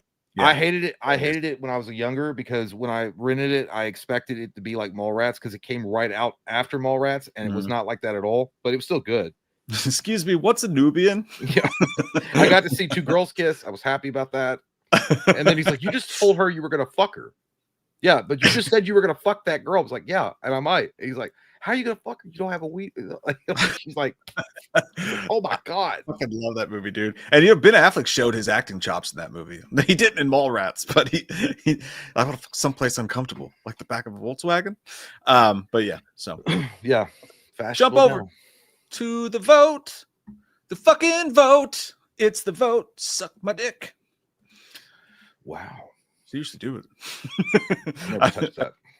Do it right now. Okay, in the vote, you guys are voting between Scream 4, the poster, and Scream 2, the poster, and you chose who's getting voted off the island. Damn, they disagree a little bit. Scream 2 barely gets voted off the island instead of Scream 4. 52% to 48%. Damn. Scream 2 is down. I can kind of see it. I mean, it's not like it's a cool poster, but Jada Pinkett Smith, if you don't like it, she'll smack you in the fucking face. So you gotta get her off the screen. Don't get her off the screen. She has pretty eyes though. All right. What the fuck are you talking about? Because remember that time I said I was happy that character died, and on Twitter was like racist. I was like, what? Yeah. What? Because she's black? No, because she's annoying as fuck. But it is kind of boring. It is a kind of boring poster, but that leaves a. I don't know. How do you think we should do this? We got 3 posters left. I just throw them all. Just throw them all in. Yeah, let's just throw them all in, and we'll do 2 votes. Yeah, we'll do 2 votes. You get to pick one at a time, and we'll do 2 votes. Let me throw this in here real quick. Let them do it. Let them fight. I think. Well, for me, it's Scream 4. Like compared to the other 2, that's the worst one. Yeah, I would agree. I think Scream 7 might be in trouble, though. I don't know if everybody feels that way. I love the Scream 7 poster. I think it does look, it's a tiny bit too digitized looking. It's a little too smooth, maybe, perhaps. I'd like to look a little bit realer if I had my druthers, but like, I still think it's cool. Dude, I was just thinking about this. You know what one series we should do after this, after Scream? We should do Saw. Ooh, they got some interesting fucking posters, dude. Like, they got some real interesting posters. I like it, Jim. Mm-hmm. I can't even think of a single fucking Saw poster off the top of my head. The only one I do, for whatever reason, the one that pops in my head is Saw 2, when it's like those like severed fingers and they're holding up the two. Oh yeah, that was a dope ass poster. I love that poster. Yeah, that's the only one that comes to my mind when I think of Saw. And then I think Saw 1. It wasn't the Jigsaw. It wasn't the bear trap, the mouth, whatever the fuck it was called, the jaw thing. Oh yeah, I had just her with the jaw thing on. No, I don't know if it. I can't remember. No, what was Saw? What was the original Saw poster? Anyway, we'll do that next time. Was it? I think it was just the saw and like a leg. Oh, dude, I think that's what it was. I think it was a pure white poster with like a severed leg with blood. Oh, I know why you liked it so much. I love legs. You know what I had to watch, dude, for an article I'm writing for a website. I had to watch for the second time in my life. I had to watch Black Christmas 2019 the other night. I had to sit through it. I had to take it in. And buddy, did you ever watch that? No. If we ever go to hell, we're gonna have to do a double commentary back to back with Ghostbusters 2016 and Black Christmas 2019. That is the worst piece of shit maybe fucking ever, dude. It's so bad. Like at the end of the movie, literally what happens is you're not helping your racism case here by saying you hate that movie. At the end of the movie, dude, all the Watts and the what do you call them? Frat kids, led by Carrie Ells, which is why I thought about this. He's the professor who's leading the whole thing. There was a bust of an old historical character that the girls in Black Christmas got banished because of all the awful shit the guy did back in the day. So they signed a petition and got it removed, and they put it in the frat house, and it bled black goo out of its eyes that would suck the alpha out of the males, so they would become more alpha, and they would get alpha power from this, and they were using it, and they were murdering these girls. And at the end of the movie, they're all doing their ritual, and all the girls bust in with like bows and arrows and shit. And the girl picks up the bust, and Carrie Ells is like, "We need each other. Men and women need each other. You're just breaking everything." And she picks it up. Imogen Poots picks it up, and she goes, "You will never break us." And then slams the bust down, and the goo goes everywhere. And then all the girls rush in and beat the shit out of the guys like it's an Avengers movie. Yeah, I was gonna say it sounds like Avengers Endgame. We all find each other on the battlefield and rush the enemy together because she's not alone. I've never seen, dude. I've never seen. Was that shit directed by Brie Larson? Because it sounds like it. It was so bad, and the director was talking about it, and she was like, "I told Blumhouse, because the only reason they made the movie, dude, is because Jason Blum fucked up when they were promoting Halloween, and because someone asked, and they're like, you don't have a single movie in Blumhouse directed by a female." Oh my and God, he answered it. He answered it, and he goes, well, he's like, the thing about that, he's like, I want to. He's like, there's just not a lot of female directors, and there's even less that want to do horror. And when he said that, he got a bunch of backlash because all these female directors were going crazy. So if I've been Jason Blum, I'm like, but you don't have a single guy in your life that calls you back. So why don't you worry about that instead of worry about what I do with my fucking business? How about that shit? I'll hire somebody that's good for the job. How about that? It's weird. That's a strange concept, huh? It shouldn't matter what's between the legs. It should matter if they have the ability to direct a movie that I want them to direct. All I know is, he caught a bunch of shit for that dude, and immediately they greenlit Black Christmas, because it's pandering. He called this director, and they said, "We're gonna." He told her, and she'd only directed Into the Dark, a TV series for them, and a couple other random things. But he called her, and he said, "We're gonna give you Black Christmas, and you can do. You have carte blanche to do whatever you want with the movie." He said, "The only caveat is it has to be called Black Christmas, and it has to come out next year." So they rushed it. And I think he saw the writing, and he was like, "Oh, I need to prove this wrong." And she took it, and she even told them, she was like, "I want to be made PG-13 because I want young, impressionable girls to be able to see it and feel powerful." Oh my God, a cringe factor. Give me an EpiPen. She told Blumhouse, if because of the sexual themes of the movie get it an R rating, I refuse to not make it because I will not tone down any of my social messaging through the movie. And they said, "Whatever you want." But they only gave her $5 million to make it, and they had to make it within like a year. But it was, dude. Yeah. I'm embarrassed and pissed off for Jason Blum since he's too much of a pussy to be like, "I'll just run my company the way I want to run it." Shut the fuck up. I mean, it's to be fair. I mean, I think it's kind of insane that there wasn't a single because there are a lot of female directors. I mean, but it doesn't. But it's not like they were going out targeting only male. Like, I'm only going to hire Dick. Dick is going to direct. I just think director stands for Dick. No, it's not like that. I just think the the reaction was bad. Like to respond by rushing out a classic horror thing just to make sure nobody thinks you're a chauvinist is pretty wild behavior. It must be crazy to have that much money where you can just throw $5 million on something because you want to pander. It's really great. I mean, that's cool, man. I mean, that's cool. Cool. It's insane, dude. When you hear that director talk about the movie, she is off her rocker. I mean, she is a hardcore insane. The thing about it is that again, so obviously Jason Blum wasn't even interested in a Black Christmas film. Maybe, I don't know. There was nothing on the docket team to suggest that he was interested in doing it. But because some Dumbo was like, you don't have female directors. You know, Black Christmas would be a great film for it. Then he was like, yeah, that sounds good. Take your balls back and reattach them to your scrotum sack and say, shut the fuck up. I can't do. I hate shit like that. I fucking can't stand it. And now I hate it even more. I never even seen the fucking movie, and I promise you, I'll never watch. You should I'll watch never it, fucking watch or it. just punch yourself in the dick. By the way, and there's nothing wrong with female directors. Pet Sematary, one of the best fucking horror movies that ever came out in the late '80s, was directed by a female. By the way, American Psycho was directed by a female. Yeah, and most people it's like, what the fuck? It doesn't. I don't think maybe there was decades ago. There was a concerted effort where they weren't going to hire certain people because of their color or their gender, but that's not necessarily the case any longer in 2025 or in 2019 or in 2010. I think that, again, it's pandering bullshit, and you lose all my fucking respect when you give in to the mob. When you give in to the mob and you fucking do that shit to virtue signal, fuck you, dude. You're a loser. I can't stand fuckers that do that. Yeah, no, it's insane. But we were all insane. I mean, the world was going insane around 2019. But yeah, the movie's just, dude, that movie set feminism back like 10 years. I mean, it was so bad. I think James A. Janisse himself, who's like super, I believe super, leaning towards into that stuff. He even said that the movie was like, it felt like it was written by Twitter. Like it's that bad that even people who are, like, are you supposed to just review it? Or are you like, what are you doing? Like, you just reviewing it? No, I was writing a video about it, just like about how it was made. But like, so I didn't have to. But yeah, it's pretty wild, dude. When you get into it, I can't believe the shit that this woman was saying. It was made it was made with the injection of a monumental amount of soy juice. Monumental that powered the machine that kept it going. Snowy powered soy juice. Soys. So in the case of the vote.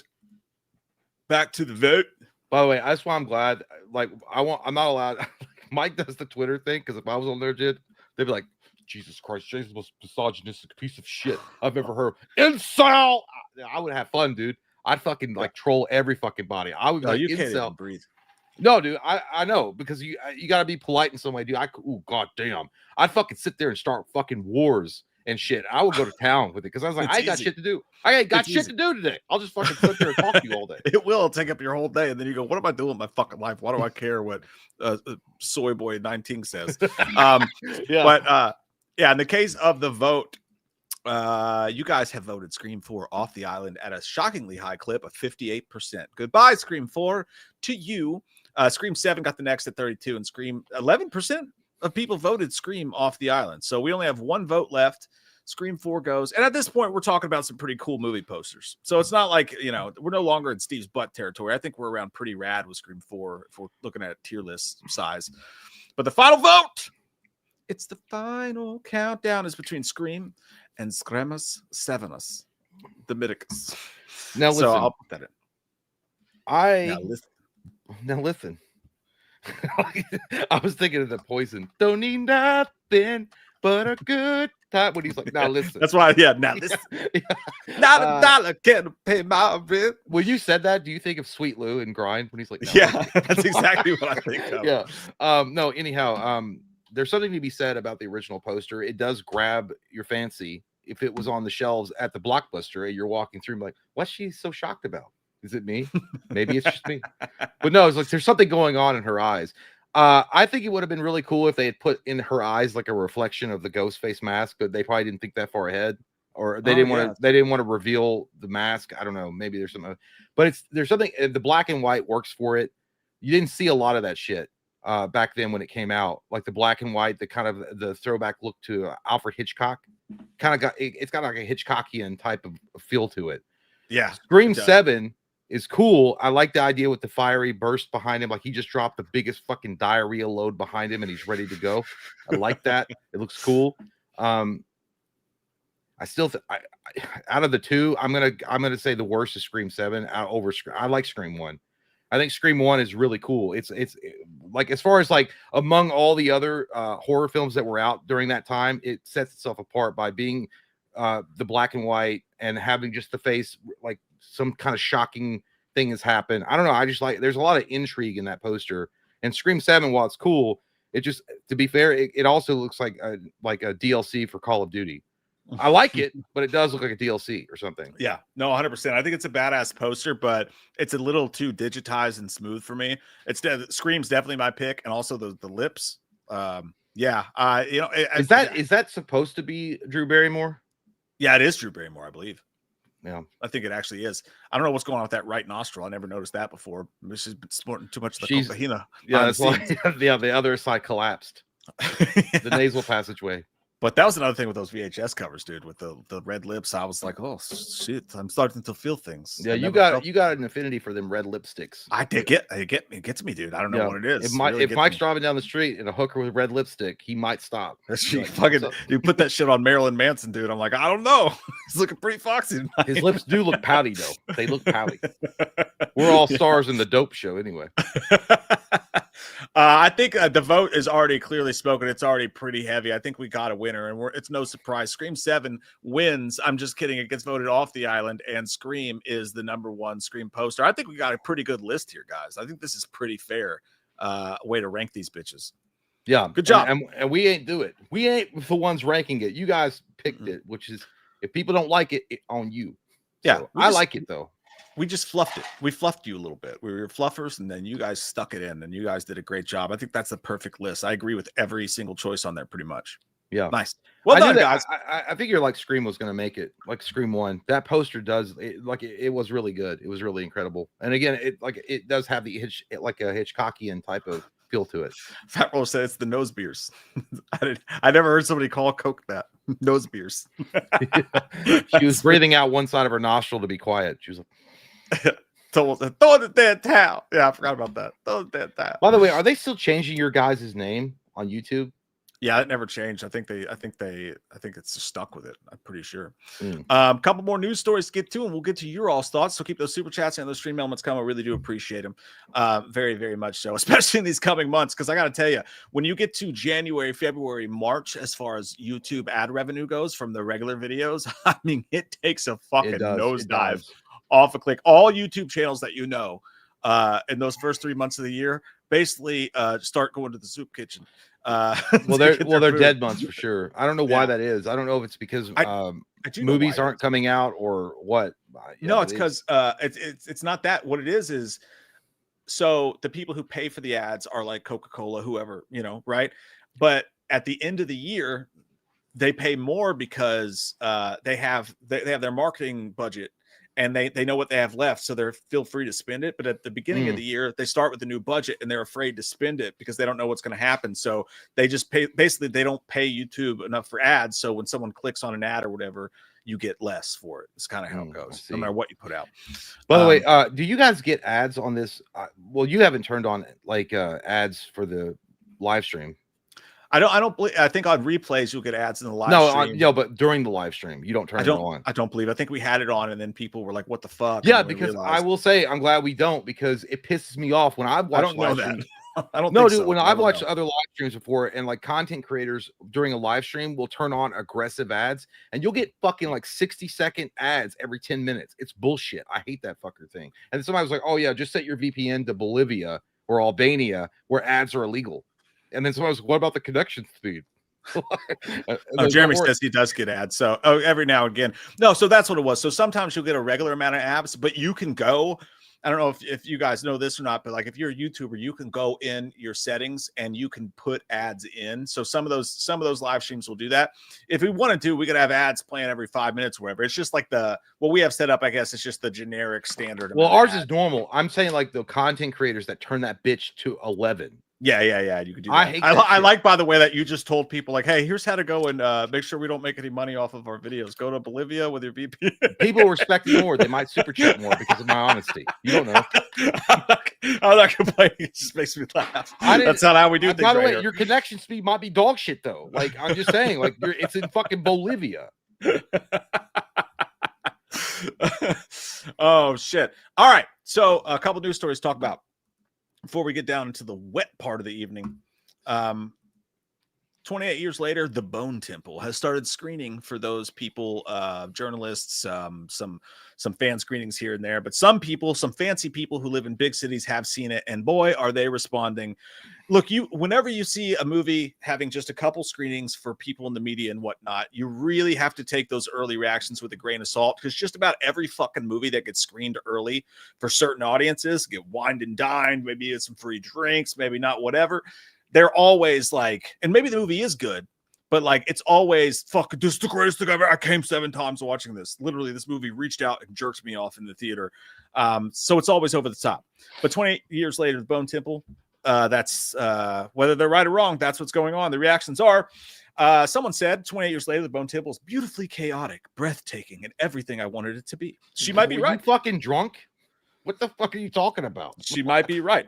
But what I'm hearing from people is that someone put on Twitter or something, and they had a really point about it, and they said that I'm hearing all this stuff about how artsy it is and all this stuff, and they were like, and I know we're in trouble because I just want to know how fucking scary it is. Is it a good horror movie? Is it scary? And I'm hearing nothing about that. It's all about how fucking, Cuisinart this fucking thing is. Yeah, that's great. If you're like filming Lord of the Rings and you want to show the landscape, look how beautiful Middle Earth is. I mean, the Shire, yeah, it's a great spectacle. It's an amazing landscape, but it's a horror fucking movie. I don't care how good the background looks. Give me something.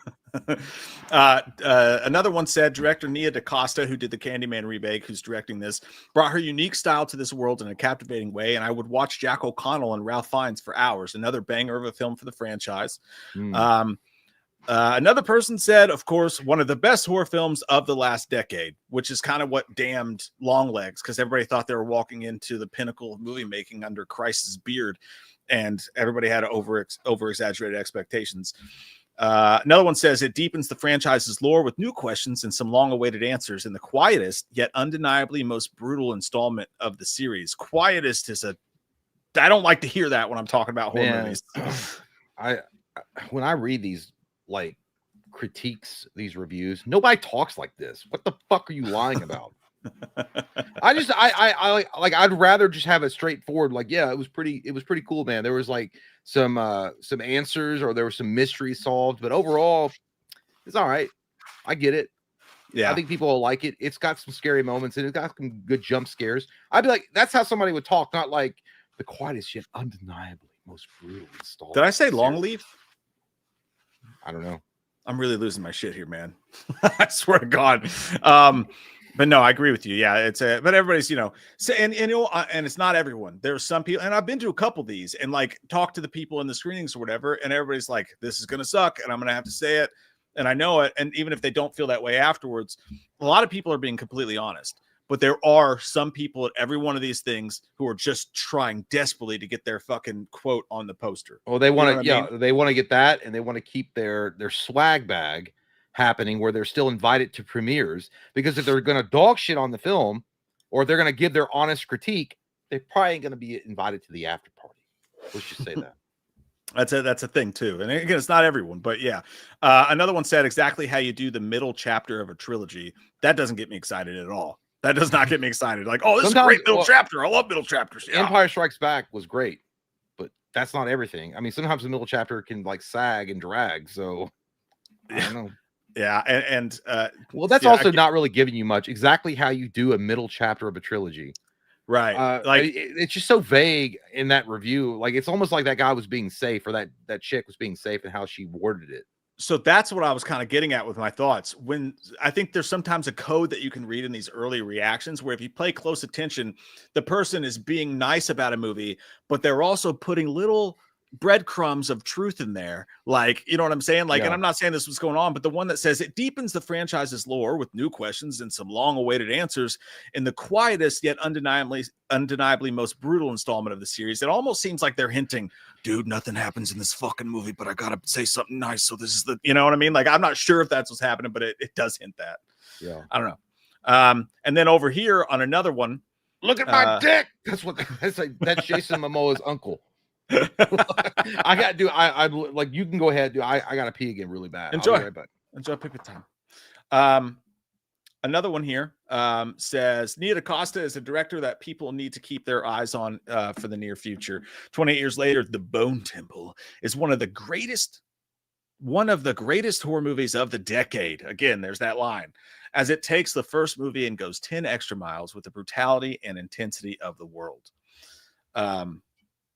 Yeah, I'm always weary of, man, stuff like that. Another one says The Bone Temple, yet more evidence that when you let Nia DaCosta cook, great things tend to happen. I mean, was that an issue? Is this a Zack Snyder situation? Has she been not allowed to cook? I'm not sure. I'm not sure what you're referencing there, but it says great things tend to happen. So much to love, with Ralph Fiennes taking away the MVP and tearing the house down with one especially insane sequence that rightfully drew applause. Now, we're obviously talking about that really awkward shot where he's wearing Jinkos and being like, ha, and clearly doing a dance number, which really scares me. So we'll see. But again, and I want to point out, again, look real close here at the picture. And this is what I'm talking about. It's a free screening or whatever. This is what you see when you go in and you're waiting to see it. And it's got all the hashtags, right, for social media. 28 years later, at Sony, and it says there's a review embargo until January the 13th at 9 p.m. UK time. The movie comes out just a couple days later, I think on the 16th. But it says social media reactions are welcome. It's almost like a calling card, like, hey, you know what I mean? That's just one of those things that you notice when you go to some of those things. Did you guys see that? Was I showing that at the time? Yeah. Okay. We're on the same page. Moving on. It says from Tori says, excuse my language, but I just got out of the screening of 28 Years Later, The Bone Temple with those hashtags that I mentioned. And holy fucking shit, this has cranked everything up to 11. And I warn you, you will need a very strong stomach or a sick bag. Also, Ralph Fiennes is truly phenomenal. This is the shot I was talking about. He's got his Jinkos. He's shirtless. He's, being like, and doing his fire dance. So, I haven't seen anybody else say it's gross at all, except for that one that said it was maybe the bloodiest or whatever. But yeah, you'll need a sick bag. Do you guys believe this? Are you guys believing that the movie is so gross you're going to need a sick bag? Does anyone believe that? Just taking a round of raise your hand. Do you believe that this movie is going to be so gross you're going to need a sick bag? Dude, that's the exact same picture I feel when Mike makes me a mixed drink after I've drank all goddamn day.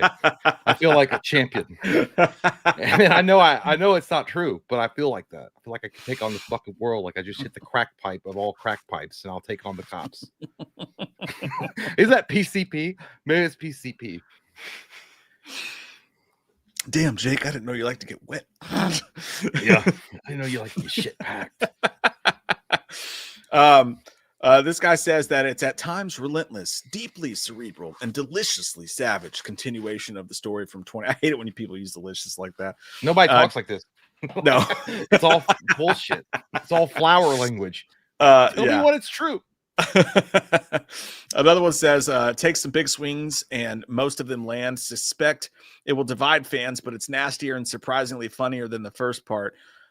Funnier. That's a wild one with mesmerizing performances. Yeah. So everybody's pretty much Jack O'Connell and Ralph Fiennes are the best. Ralph Fiennes essentially became the main character. It kind of seems like it. He's on the goddamn poster bowing his head like he's listening to Moby. Ralph Fiennes is, dude, you know what? Ralph, no, he's too old. He's too old. Shut the fuck up.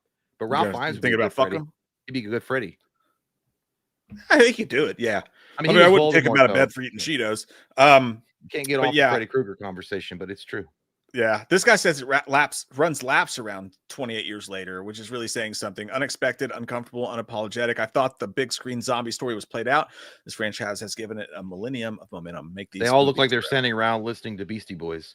ready to go to battle. You know what I noticed? I'm just scrolling through these fast now. There's no negative ones, not a single negative one. This one says Bone Temple's brilliant, a sequel that operates on a much weirder wavelength than its predecessor. So it's weirder apparently than the last movie. The last movie is pretty fucking weird. Yeah. Tackles the idea of a false god in a surprisingly thorny manner. I don't know what the fuck that means. They're just using flower language. I don't know. Yeah, again, while not as formally inventive, I found its focused narrative to be stronger and more emotionally acute. I like social media reactions are welcome unless they're negative, and you're not invited to the after party. I feel like I just got diagnosed with herpes. I don't know. So we'll see. I mean, the fancies really enjoy it. Is the way I would say. It does. It does sound like a party that you would never get invited to when they talk like that. They're like, I found it quite distressing how the main character found themselves at a crossroad that, unbeknownst to them, it would endanger everyone if they didn't make the right. I'm like, what the fuck are you talking about? By the way, I'm listening. I'm trying to find a video that I watched, and it's a YouTube channel like ours that review horror movies. And I actually was looking through there and see if we hadn't been invited onto their show. We've not, or they not talked about us. I don't think. But Dead Pit Radio is a YouTube channel. I heard about this. Yes, I have the video pulled up while the fucking ad plays. Forgot about this. Intriguing, dramatic. So there's a YouTube channel called Dead Pit Radio. They have 13.7 thousand subscribers. So give them some love if you can. Go talk to them a bit. They did a video where they titled it "Danielle Isn't Happy with Us," and this is in reference to Danielle Harris. As we all know, the beloved character from Halloween 4 and 5, also went on to do Rob Zombie's Halloween. So she sent the main guy here. I'm going to play the video in just a second. Just give me a second. Is this about the podcast breakup, or is this something else? Yes, it's about the podcast breakup. Yeah. So the main dude here, I don't remember his name. They're fans of Danielle Harris and Scout Taylor Compton's. They talk very affectionately about Talk Dead to Me. Was that what their podcast was called? Talk Scary to Me. Well, it's dead now. But their podcast, they Talk Scary to Me. They talked about, they were fans of it, and they were speculating after the podcast got shut down about what happened or whatnot, or as you would do, right? So over Thanksgiving, this main dude here of Dead Pit Radio got a DM from Danielle Harris, and she was not happy. I didn't know about this. Yeah, she was not happy whatsoever. Slide my DMs. No, I'm kidding. I'm married. Get off me.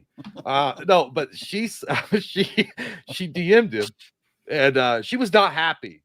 Let's just say with their speculation at all. So I don't know what this is a 17-minute video. We're not watching all 17 minutes. So I'm going to kind of skip through it to find out when he starts talking about it. But here we go.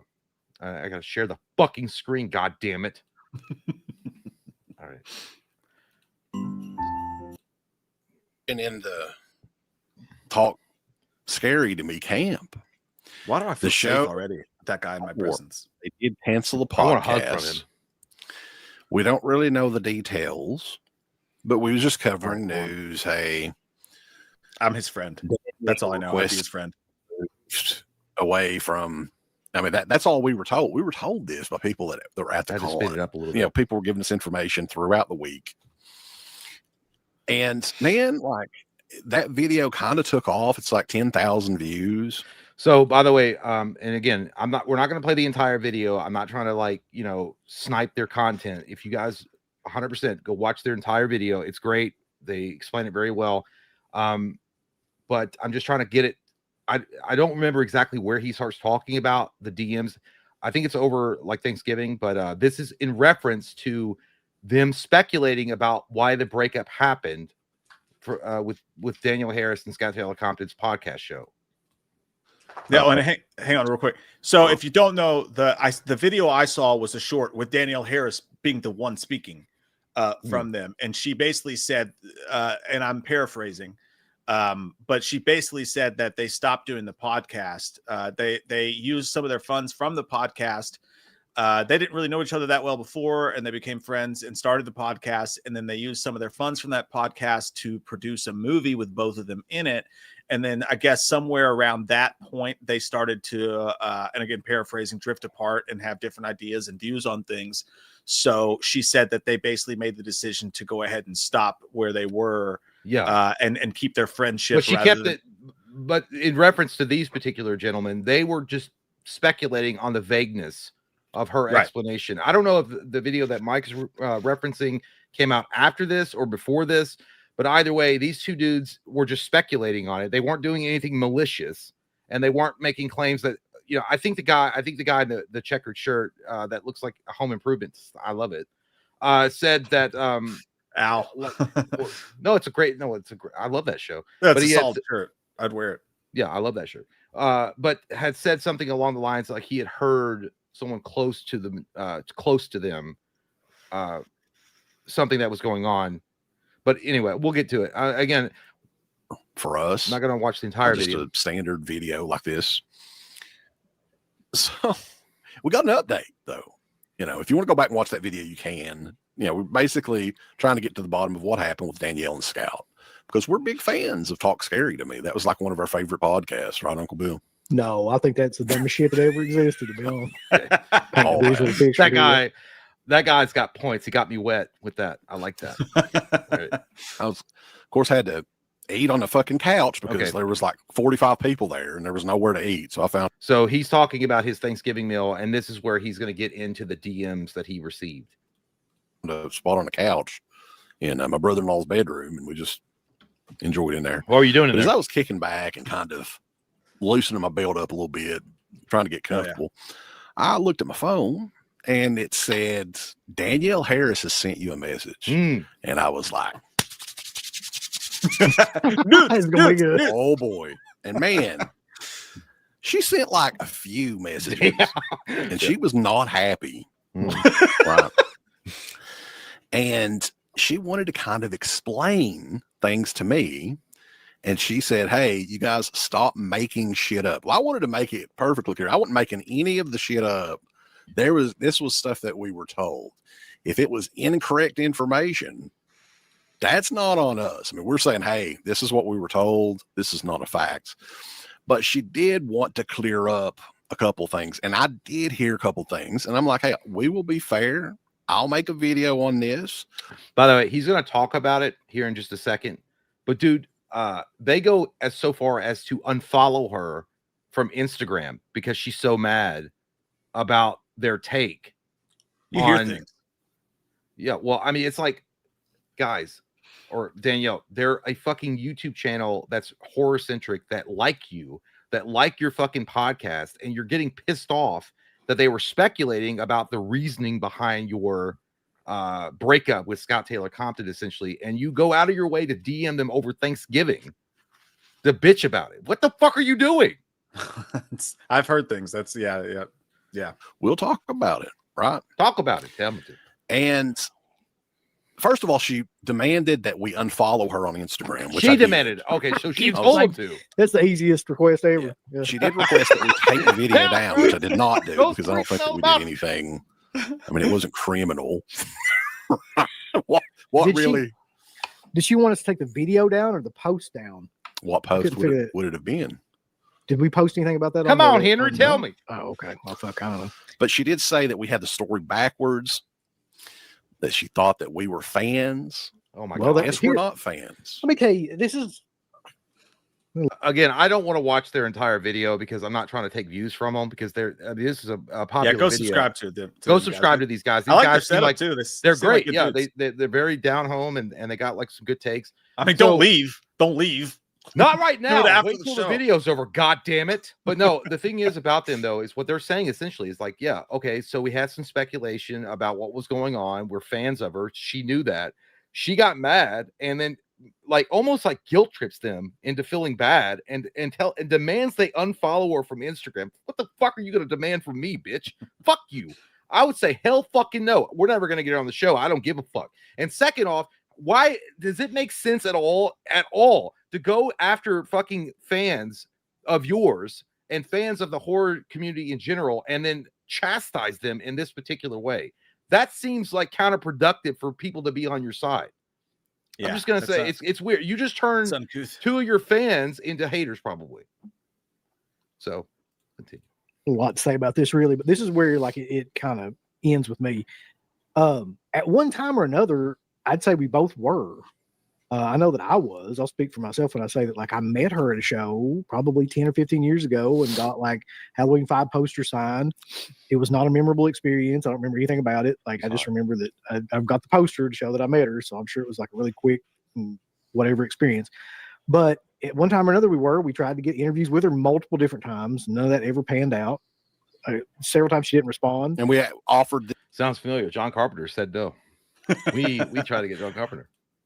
I think I tried to get Daniel on the show once too. I think it was Just go around. Hey, if you want to come on and have a conversation. These guys are the most down, like easygoing dudes I've ever heard in my life, and they're great. If she said fuck them, she probably like has voodoo dolled us somewhere and hopes nothing but our downfall. Without I will say that the girls got a picture with her. I think at Scarefest. They did, but she didn't know who they were.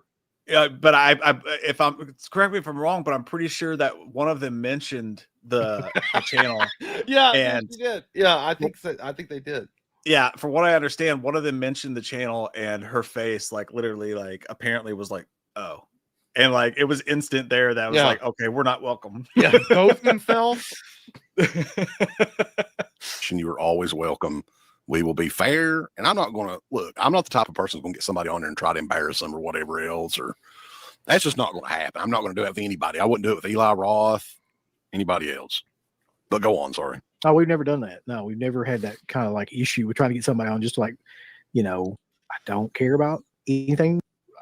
The type of person that I just as for her like wanting first class seats. Yeah.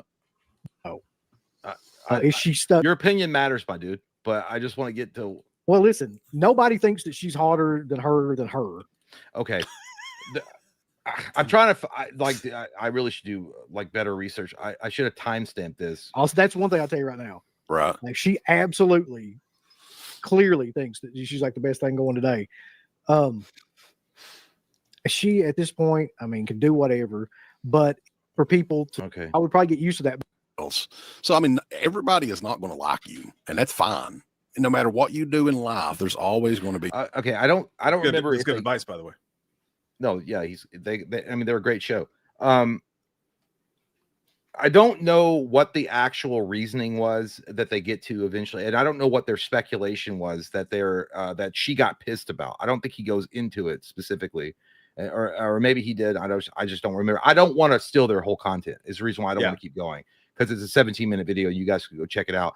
But essentially, these guys were just, again, throwing ideas about what happened. And what it essentially comes down to is that there was some, I don't know if it was jealousy or something that happened on the podcast, where I think that's what they were speculating about. They were saying that, something came up, and they were like, at the last episode of the podcast, you could hear it. You could hear the tension, I suppose, that was going on, and she claimed it was some other thing, but and then I think they had said that, she was like, well, in Kentucky we set our tables together, so you're fucking wrong, we're not hating each other. I don't know. And then they were just going along with what they had heard, that no, there was a lot of jealousy going on behind the scenes, and that it came, and now I think in their comment section, people were like, well, she never got over the Jamie Lee Curtis diss, and she's been holding on to that for a long fucking time. I don't know, but it was just an interesting thing. Yeah, like I said, I know on that video of Danielle Harris talking, when she talks about how they grew apart, or not, I'm paraphrasing again, but why they decided to stop the podcast. If you look in the comments of that, it says a lot. A lot of the people in the comments are like, you see a lot of the rumors and stuff going on. That's not them. That's just, I mean, there's in the comments that people who have met her, people who know stuff, people, past relationships that she's had, this or that. Who knows what happened between the two of them? But then they go in that video. They also go into the fact that I don't know when this happened, or I don't know. I never would. I don't pay for autographs. I don't do that whole circuit. But that she was telling other actors and whatnot they should start charging more for their autographs and their pictures, and that it was kind of insane the amount of prices that she's raised over the years. I think some people had said I got a picture with her or an autograph for like $30 or $40 or whatever it was, and now she's charging like 250, like insane amounts of fucking prices, and that she was like trying to get other people that were on the convention circuit to start charging more for their shit, so that she would like, so it would be like a overall like uniform thing. Yeah, I don't know. But they go on to explain a lot more in that video. But if you can go check out the Dead Pit, subscribe to them. They seem like cool dudes. I'd like to have them on the show. I'd like to get both of them on the show to talk about specifically. They can have a bigger platform to talk about it. What happened? What went down? Maybe we do that. That'd be a fun show. I think I have to. Speaking of fun, I gotta pee. All right, that's always fun to play with your wiener. Yeah, I can't wait. I'm gonna play with it just a little bit, but don't tell anyone. Blu-ray, okay. Blu-ray says it's just a signature on a piece of paper. Yeah, and there are people that collect that shit, and they're all about that. But I can't do it, man. I can't. I mean, even we don't like when we were at the convention circuit. Neither one of us, we never charged for anything. I mean, we're just happy to be there. We're happy that anybody tunes into our shit. We're just happy. I give that shit away for free, and I'm not saying that actors should do that, not even remotely. But it's like sometimes these outlandish prices, and my fucking camera almost just died. These outlandish prices, like the Mark Hamill $800 fucking signature. What the fuck are you talking about? Tomo says I got an autograph with Robert Englund for like $30. He was sweetie. Yeah, and again, I'm not like against anybody making money at these shows. Like 100%, man. Charge what you think you're worth. I just think it's, don't be crazy with it. Don't get out of your mind with what you think you're worth because you're gassed up by some dumbass that thinks that they know better than what your signature is going to be valued at. Like, I don't know. There's a lot of actors that go to go through these circuits, and they were a part of a popular franchise, and they were known for that popular franchise, and then their work kind of dried up, and they should just be happy to be there. And they set a reasonable price, and everybody would be happy to pay that. But some of the fuckers are like, no, it's $300. Like, what the shit in crack pipes? Tiffany says my Robert Englund autograph was $300. Holy shit! Nah, dude, that ain't it. Bob says, remember these actors and actresses are people like you and I. Yeah, 100%. And and again, I'm just gonna lay it out there. I am not saying that they're not allowed to make money off their autographs or pictures or whatnot. I get that 100%. Do you boo? But it's just like when they get that like this like entitlement or this self-image where they're worth like that. That's what pisses me off, dude. Like people drive hundreds of miles to come see you, and they spend gas money and all reservations and all that stuff, and then they get there and you're like. You're going to barely pay attention to them. You're like, yo, who should I make it out to? $250. Like, dude, fuck you, dude. I hate that shit. And again, I know I sound bitter and shit, but I don't get it. I never have got that. But if you're into collecting autographs and you're into that stuff, that's all cool, man. I'm not like downing it. I'm not downing you for going out of your way and you want to spend that money. But it's just like, I don't know, man. Fucking nerds. Well, I don't do it either. I don't do it either. For Daniel Harris, dude, come on, dude. Come on, dog. Yeah, I think some of them, like we went to one where like Power Rangers Dino Force 7 was charging like $100 for autographs. I'm like, this is insane. For me, coming up collecting back in the day, it was always a rush to just like happen to be somewhere where you ran into someone. I definitely get it for collectors who are trying to get like but collectors that are trying to turn around and sell it on eBay are scumbags, and I get those. Yeah. I get them wanting to fucking break their balls on like charging them. Yeah, because those guys are just going to turn it around on eBay and sell it for like 3 times the amount and prey on people that are fans. Dude, there was a card show here in Lexington the other day that one of my buddies wanted me to go to. I couldn't because Ellie had a dance thing, but Dennis Rodman was there. It was a card show, and Dennis Rodman was there signing autographs. So I almost texted you to be like, dude, we should go meet Dennis Rodman. But he was Dennis fucking Rodman was charging. I think it was like $100 for an autograph, $150 for an autograph and a picture. Like Dennis Rodman, I think like that's fair. He's not just a cultural icon. That's true. Everything with the Bulls, But some of these, like you'll get an actor that was in Mutilator 7 who's charging $80, and I'm like, get the fuck out of here. And here's the thing. I think that there's like a greed factor that happens. And I already mentioned it. I think that some dumbasses around them gaslight them and gas them up and act like they're bigger than they are.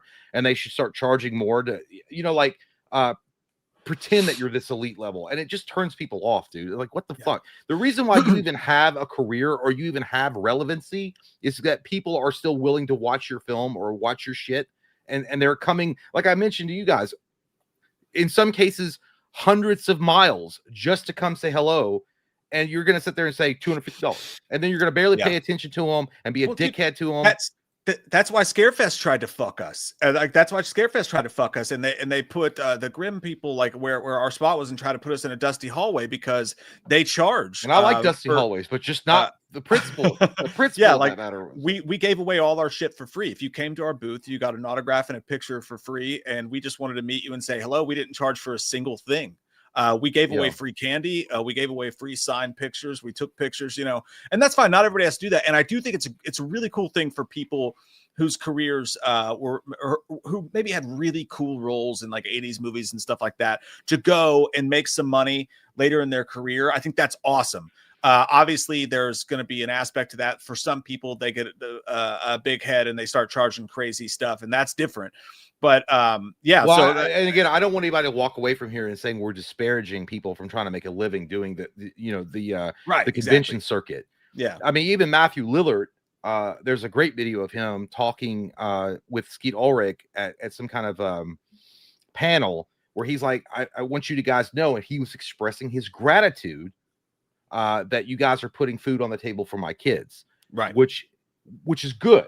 I don't know what Matthew Lillard charges for a picture or an autograph or Skeet or any of those guys, but he was expressing gratitude for you guys doing that because he was embracing, right, the reality of what he is essentially selling himself for at conventions. The nostalgia of Scream and SLC Punk and things like that he was a part of, and that you guys are keeping food on his table when the checks might dry up when he's not getting movie roles.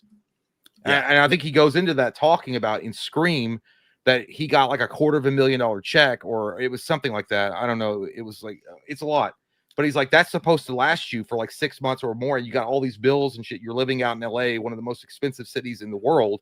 And you have to pay all this shit. And that runs dry. That runs out really quick. And you think, oh, it's a lot of fucking money all at once. And it is. But then you have all this shit you got to pay for. And then all of a sudden the Scream is over and it's 6 months down the road and you haven't got a fucking job. You haven't got a role yet. So you have no money coming in. Right. Yeah. So, and then you got people like Mark Hamill who charge like $800 for an autograph and shit. That's like what that. I mentioned. So. And Mark Hamill hated fucking Star Wars. Like he fucking hated it at first. He was like, I'm a better actor than Luke Skywalker. Why don't Luke Queersaber? I don't like Luke Skywalker. Luke, he's gay. And then all of a sudden he was like, you know what? It's good because his roles dried up. He got the Joker thing because in the animated series, he was great as Joker. And again, I don't know Danielle Harris. I've never met her. I've never talked to her in my life. But Jesus Christ, dude, if she's charging that much fucking money, what the fuck are you talking about?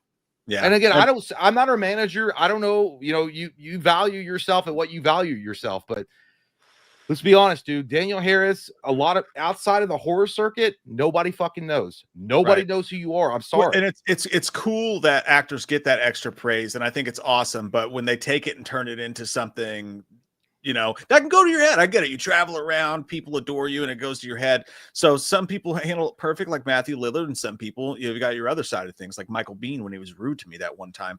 But that's beside the point. Michael Biehn was just playing. He was still left over. He was playing fucking Ringo. You don't challenge him. Basically, that's what I felt. I thought he was gonna kick my ass.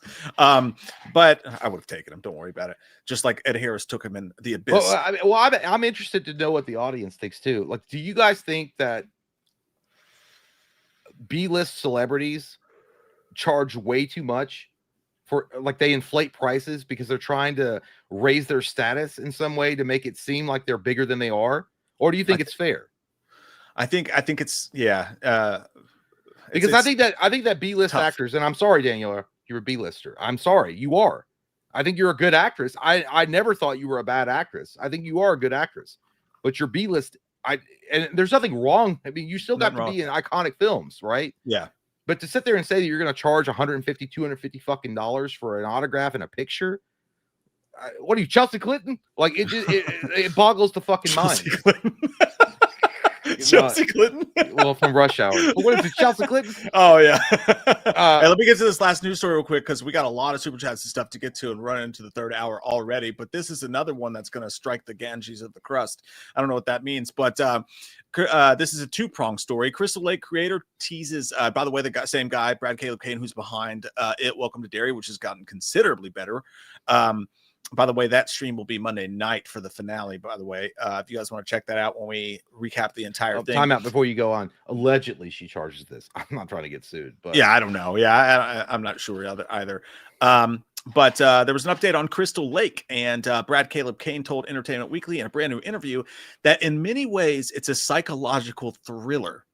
It's a paranoid 70s thriller. He continues, it has all the DNA of a slasher without quite being a slasher.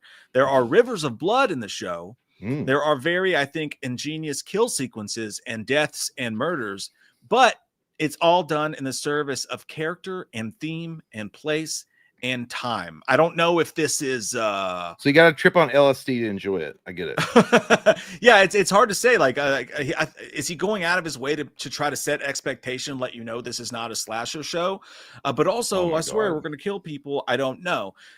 He also says, I try to think about Crystal Lake and Friday the 13th, the prequel, as what era did the first movie come out? It came out of the paranoid 70s thriller era. It came out of the mistrust of institutions era. It came out of the women's lib era, the National Organization for Women era, the consciousness raising awakening in America. I wanted to go and play. Okay, so all camp counselors didn't shave their armpits and they have hairy legs. Okay, we get it. This is troubling. I don't like this at all.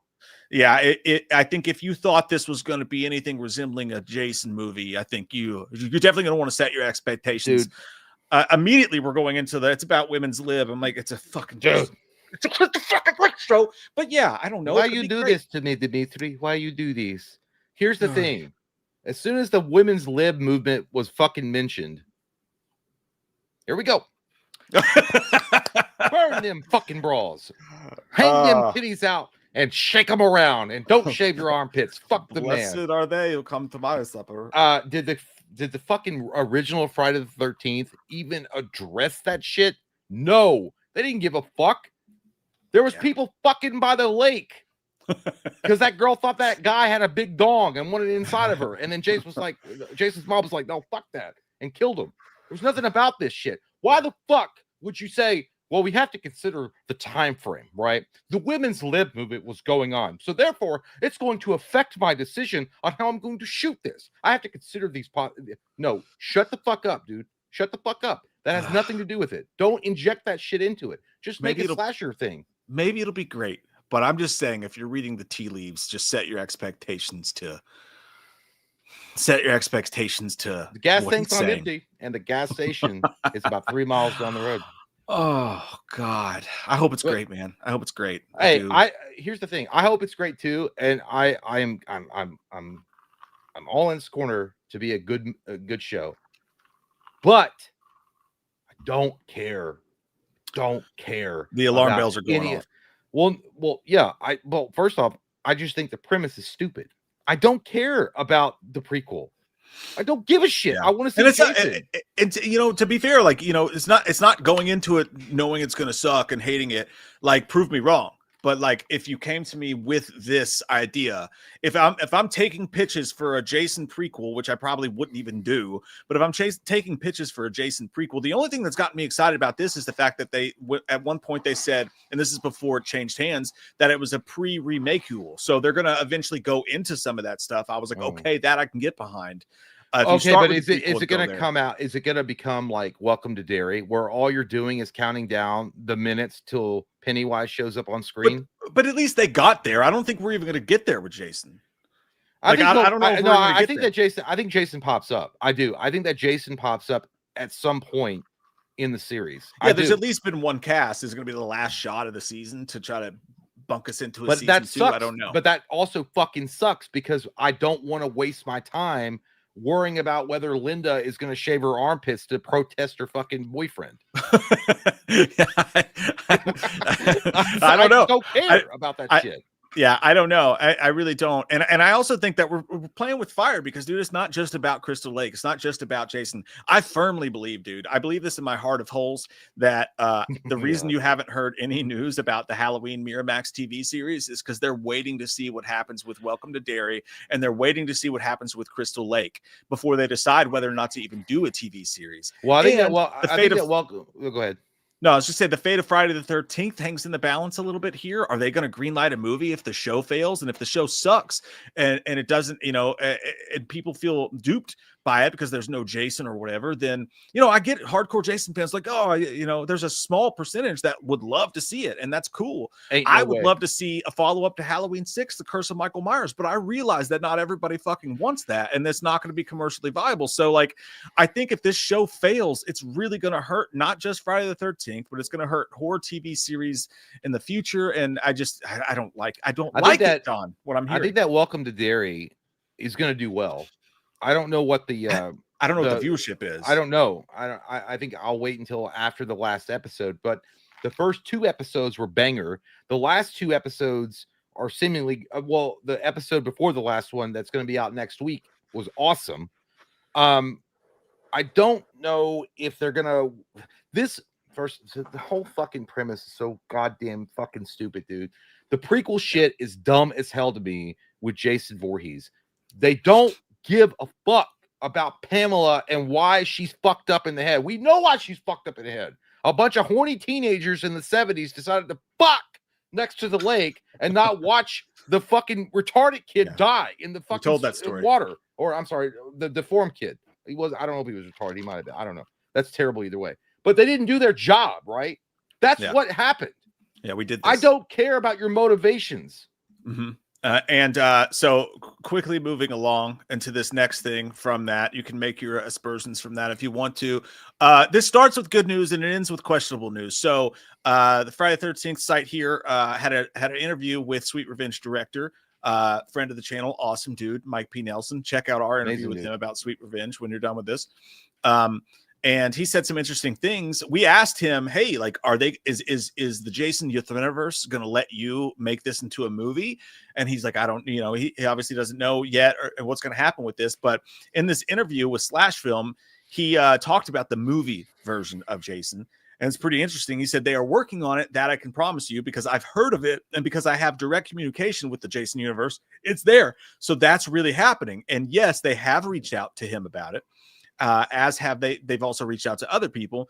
And he says, I can't say too much, but I will say that I have given my 2 cents. I have given them my take. And right now it's in their court and we'll go from there. So what it sounds like is they're reaching out to see what people's ideas are. And maybe they're going to pick an idea. Personally, I'd love to see Mike P. Nelson get it, not just because he's our friend, but because I think he has some really interesting ideas. Mike, where was this energy when you were on the show? Why didn't you answer it that way? As far as what would happen, and this is what's interesting, he did a lot of weird things with Sweet Revenge, and he kind of stakes his claim here. He said, I think a lot of IP loses its luster because it's way too holier than thou, and we need to be careful. Dude, get over it, man. Get out there and try something new. I'm paraphrasing that part, but that's the reason why the original content works so well. Is because somebody went out and did something, you know what I mean? And they did something that was different. So why not do something different? Notice he's not saying don't have fucking Jason in it, but he's saying I want to do something different. Well, you saw it with his short film. Yeah. So like, and that's the other piece of this news. For some reason, don't know why, from what I have been told and understand, it's some sort of rights issue, which you fucking hate to hear, but it may not be that big of a deal. We don't know. But for some reason, they have scrubbed Sweet Revenge off of YouTube. It's not there anymore. Fuck. They took Sweet Revenge down. It's not on the YouTube. It's not on the Jason universe. Sweet Revenge is gone. A bunch of people hate apples, I guess. It's off Angry Orchard. It's off there. And it's a rights thing, but it may not be a big thing. So keep your eyes on that, is all I know. For some reason, well, that's not good. Well, I think Mike P. Nelson is a perfect fit for a director of a Friday the 13th reboot. I think he would do amazing. I think that he already showcased it with an Angry Orchard, a fucking beer commercial. He did insanely good, and now they're gonna be like, we don't want that. We don't. Now I can tell you from knowledge that I have, it is not because they are trying to separate themselves from the Sweet Revenge storyline. It does not have anything to do with the content or the quality of the content. It's something else. Maybe it was the license for the beer. I don't know. And hopefully it's not a big deal because you hate to hear rights with anything with this. It could have been. It could. I don't know. I don't know how that shit works, but maybe it was like something along the lines of like they had like a contract for like the fall season. I don't know, and it expired. I don't fucking maybe. Yeah, I have no idea what's going on with that, but it's definitely worth paying attention to. Like, we're going to pay attention to you, fuckaroos. You can start it, but I'm going to go pee again. I'll be back. Dude, you got to get your bladder checked out. No. It's because I drank like 4 fucking diet sodas before I even started. I'll jump into what some of you guys are saying on Stream Elementos, which is where you can go. I put a link in the chat. You can go if you want to have your super chats read without YouTube and their greedy little fat fingers taking 30% out of them. I hope that this is, I don't know why it's okay. No, there we go. That's what's happening. Austin K, thanks, buddy. He said, I like Wham. And if you don't like Wham, he's doing the Alec Baldwin. I like Paul Dano. This was literally Alec Baldwin, dude. It was so fucking creepy when the Quentin Tarantino Alec Baldwin thing. He put out a video in his car, and his wife. Look up his wife and his relationship. Made him do this, but it's Alec Baldwin in the car, and he's like, "It's just, dude, it's so creepy." It starts like this. It's just Alec Baldwin's face, and he's like, "I like Paul Dano, and if you don't like Paul Dano." It was like a threat from a guy who, I'm not going to make that joke, but you can imagine the joke I could make. Fucking weird, dude. Hollywood's so fucking weird. Bunch of goddamn weirdos. Fucking weird. You know what I mean? Anyways, pop back over to that. That was just so fucking weird to me. Weird.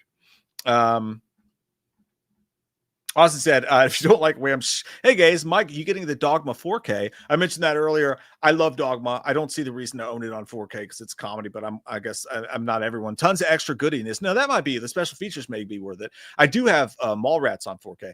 And Jay been playing Cosmic Invasion. I'll tell Jay that when he gets back. My team has been Wolverine, Spider-Man. Who's your favorite main team? Love you guys. Love you too, man. Appreciate you. And I'll ask Jay that when he comes back. Sean Higginbotham, what's the soup to shore?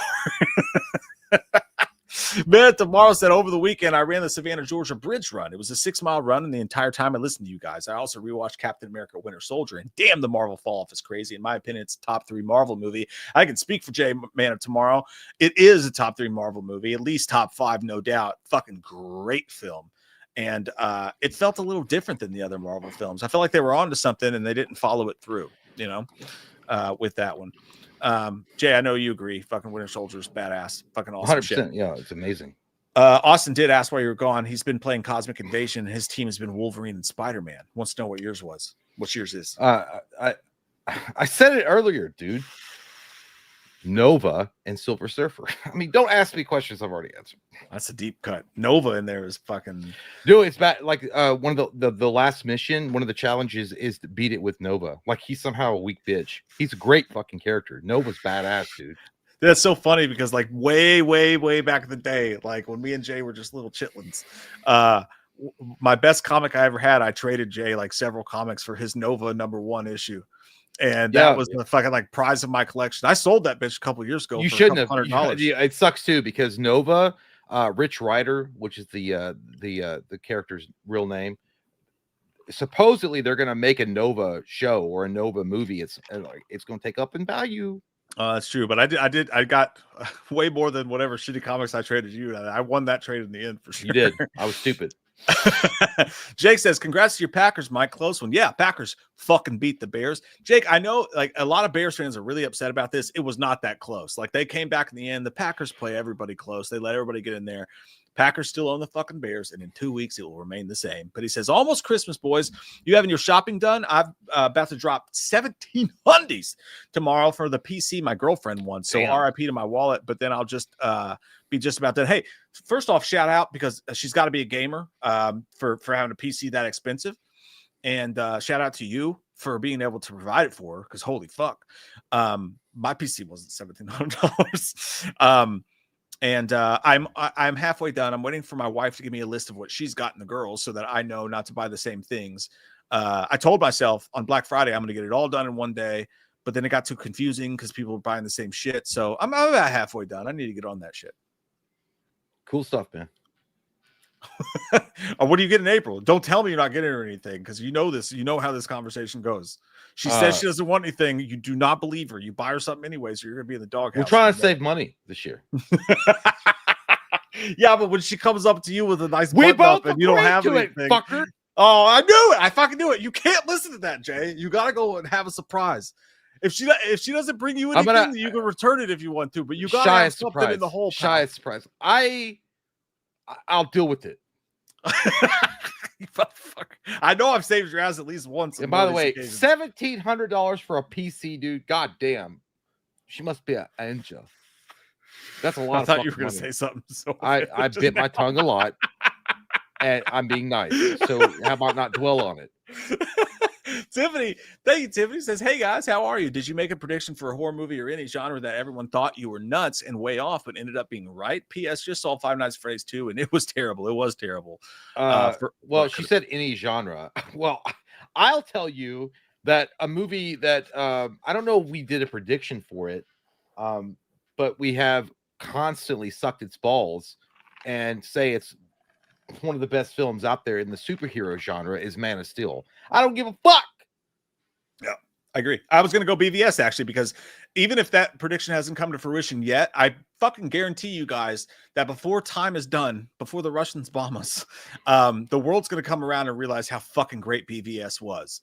And I feel like we're getting closer every day. I'll tell you a movie that I didn't think was going to be like anything, and it turned out to be like, that's pretty good. But also, you don't want to tell anybody that you watched it, was The Human Centipede. I got to be honest with you. It's a good goddamn movie. It's weird as shit, and it's definitely something you're not going to discuss around the water cooler at work, but it's a good goddamn film. And I can't say like in terms of what's going to be great or what's not going to be great, what we've been right about, but I do know if you go back through some of our old Halloween Kills updates videos and some of the commentaries we did for Halloween, I get messages every few months of someone that'll clip a moment and be like, dude, you fucking called it. Like, we called several things that Blumhouse was going to do with Halloween before they ever made the movie. So I will hang our hat on that. Yeah. Thank you, Tiffany. Love you. Matt Roberts says, me and my lady watched all 3 Black Christmas movies for the first time last year, and 2019 is genuinely one of the worst movies I've ever seen. Damn. Also, I just paid $68 for a haircut, and I feel like a fucking idiot. Sports Clips robbed me. Sports Clip? Oh my lord, dude. Well, it's because it's called Sports Clips. What they fucking trying to do? Like, think you're an MLB player coming in that bitch? I never paid $68 ever for a fucking haircut. The most I ever paid, and even then, I feel like, what? $25, because it used to be 13, and then because of inflation, he raised it. Yeah, I give him. The haircut cost $19. I bring a $20 bill in my wallet plus a $5, and I give him a tip. Yeah, so it's $25. And like, you know, but Jesus, I could not, and that's why Mike was like telling me one time, he's like, why don't you go to this place like Knockout Cuts? And I was like, they charge like $1,000 fucking for a haircut. Fuck that shit. I'm not trying to be Alec Baldwin in The Shadow. No, I just paid $40 for a haircut yesterday, honestly, because the way they do it is like, if you get this haircut, it's this much, and I always tip, you know, over like 25% or whatever for the haircuts. But yeah, haircuts got a lot more expensive. But to be honest, if I go to Great Clips, they're just gonna it's gonna be some crackhead that's just gonna shave. Yeah, but you have thick hair. Like I have thin. Like my hair's pretty thin. I mean, I got my hair, but it's like I just feel like you're not doing a lot of work. So yeah. I shouldn't have to pay you that much. Come on. Yeah, it's definitely the haircut. The price of haircuts have gone up extensively. There's no my barber. Question. Todd, shout out. Well, I'm not going to give you the name because I'm not trying to dox him. He's not watching. How you know? He might. But no, he's a good guy. He's very Southern dude. I remember I went in, and this is when he raised the price of haircuts from like it's one of those country boy like small town barber shops. And he was like, forever when I was, it was always $10 for a haircut, there's $10, and then people would, you know, tip $1 or $2, like that was it. He raised it from it, then like it was $12, and then it was $14, and then I went in the last time I went in, it was like $18, and he was like, well, yeah, man, you know, because I think I mentioned it. I was like, oh, I saw your prices went up a little bit, and he was like, yeah, man, you know, like the economy kind of sucks, you know. That's I got to do. He was like, I got to do what I got to do. I run my business, right? I used to run with my dad, and my dad passed away, so now it's just me, and I got to provide for my family. And I remember there's a couple people coming here, a couple folks, they're not happy about that, not happy, and I lost a few of them. But I got to provide for my family. You know what I mean? And and then I, because I'm a people pleaser, matched his energy plus his accent. Like, yeah, brother, do it, and take no lip from nobody. You do you. These two chats right here go so good back to back because Ryan's like, you guys are dumb for paying over. I go to Great Clips. And if you have a certain kind of hair, maybe you can go to Great Clips. But the one right after that, remember white crabs from a haircut. Did you get Great Clips? That can happen at Great Clips too. I went to a Great Clips and I had a fucking crackhead who was shaking because she was withdrawing and fucking. I looked at her fucking equipment and she had goddamn bird doo-doo in her goddamn equipment. Yeah. And like, she was like, this is my first day. She had Pinhead's equipment. I don't know if this is safe. Buckle up, baby. Yeah, dude. I've been to Great Clips, and it's like there's one dude that just smokes ciggies all day. Some of us have to go somewhere else. Some people have a certain hairstyle that you can go to Great Clips and be fine, but it's not one size fits all. I promise you. Dude, my barber, he's good. Like he's very, very good. And if you tell him what you want, he's able to do it. Like, I guess, but I've never come out with any kind of fancy thing. When I like tomorrow when I go in, he'll be like the usual, which is just a trim, which is medium short on the sides, block the back, a little at the top, even up the sideburns. I don't have sideburns because I have a beard. And guess what just happened? My camera almost died, but it didn't, and that's good. But and that's all it is. But I'm gonna tell him, and I'm nervous about it. I'm like, hey, Todd, go a little shorter on the trim because I don't come in very often anymore because I just, my hair's not fluffier, fluffier. I don't have a chia pet. Like a fancy girl. And he's going to be like, well, how short you want? And I don't like it when they ask questions like that because I get nervous sitting in the barber chair. And I'm like, just go like, and he's like, so, and he's done this before. He's like, what I'll do is I'll cut it. And then if you don't like it, we'll stop. I don't like when they say that. Yeah. You're scaring me, Jim. You're scaring me. That's true. After that haircut, I called Katie. I was like, I definitely have fucking crabs. Like, she gave me some. And like, I had to go to Walmart and spend another fucking $20 on some special goddamn shampoo to wash whatever that fucking lady put in my goddamn hair. So like, it is a worth thing. And someone asked if this is my real hair. Yeah, haircut from Courtney Love. You could have like, no, I'm good. I know. I should have known better. She was using her tattoo tools to cut your hair. Sean Higginbottom said, I'm going to Yosemite. I'm going to Yosemite. No, you're not. Said, let me see you bim the chits. What's that mean? Let me see you bim the chits. Drunk, Sean. What are you talking about? I don't know what that means. Michael said, do you guys think Jeepers Creepers is a rip off of it because every 27 years it gets to eat? I mean, maybe a touch of the story. Maybe it was inspired a bit. But we all know Jeepers Creepers did a lot worse than ripping off it. If we look back at that's not funny. Well, here's the thing, though. I think Jeepers, who would win? The Jeepers Creepers creature or Pennywise? I think Pennywise would fuck that shit up. Yeah, I do. But then again, Jeepers Creepers is like I guess he's like he's like a Mothman. Like he's always been around. Like he's existed for thousands of years. So he's like, I don't know. It would be a good match. They are very alike though, Mike. That's a good point. Boots Good Boogie, two amazing men. How are you doing? I'm doing well, man. I'm doing okay. I was doing great until I was called into question because maybe my wife and I were going to save some money this year, and apparently you're just supposed to be like, I'll spend money I don't have to buy you a fucking crystal that you're going to wear once like a locket. I'm helping you. You're not. Accept my help. Buy something, put it in the closet, and if she doesn't get you anything or expect anything, you can take the fucking thing I back. want something. You gotta have something in the back. You cannot just be like, oh, you can't. You remember what happened to Big Dad, right? You remember that? You saw what happened. Big Dad covered. You know what Big Dad did? Big Dad was smart about it because what Big Dad did was he used logic to defeat that. Yeah. I'm sure that worked out. She was probably pissed at him for 2 weeks. She was mad, but it doesn't matter because he used logic. Mercurio says, hey guys, thoughts on Tarantino's comments on Matthew Lillard? I'm a little bit of both, dude. Like Lillard, Dano. I disagree, obviously, on Lillard for sure. Dano, I don't disagree with him that much on. So you think Paul Dano is a worse actor than Lillard? Oh, I would take Matthew Lillard in my film any day. I don't believe that at all. Oh, 100% I would. Fucking easy. But like, no, it was a dick thing to say. But again, he made it, dude. He's a fucking cinephile, and he was talking to a friend. and made comments and maybe didn't think about where I don't think we should demonize him and let him burn in hell for eternity because he made a rude comment. And I also think that Hollywood's overreacting, like we have to protect our precious Paul Dano. Like he said something mean about another actor. In the 90s, that would have happened. He would have said that in Playboy and everybody would have just went on with their fucking day. I just think there's an overreaction about the whole thing. Yeah. I think that Paul Dano, I think what he's I don't know. I think he's trying to call out one dimension type of actors. And he's saying that Dano is a very one-dimensional actor that can't bring a lot of heat to a particular role opposite someone like Daniel Day-Lewis and There Will Be Blood. But he's also saying the thing about Lillard, because if you look at Lillard's career, and I like Matthew Lillard, Scream, SLC Punk is the exception. Summer Catch, Oscar-worthy performance in SLC Punk. Summer Catch, Wing Commander, 13 Ghosts, same guy, same character, same energy. The way that he acted in 13 Ghosts and Wing Commander is exactly the same kind of weirdo, I'm a cool dude kind of guy in Scream 1. I say that about some of the greatest actors walking around. Not really. Mel Gibson, I mean, the best actors. Steven Seagal.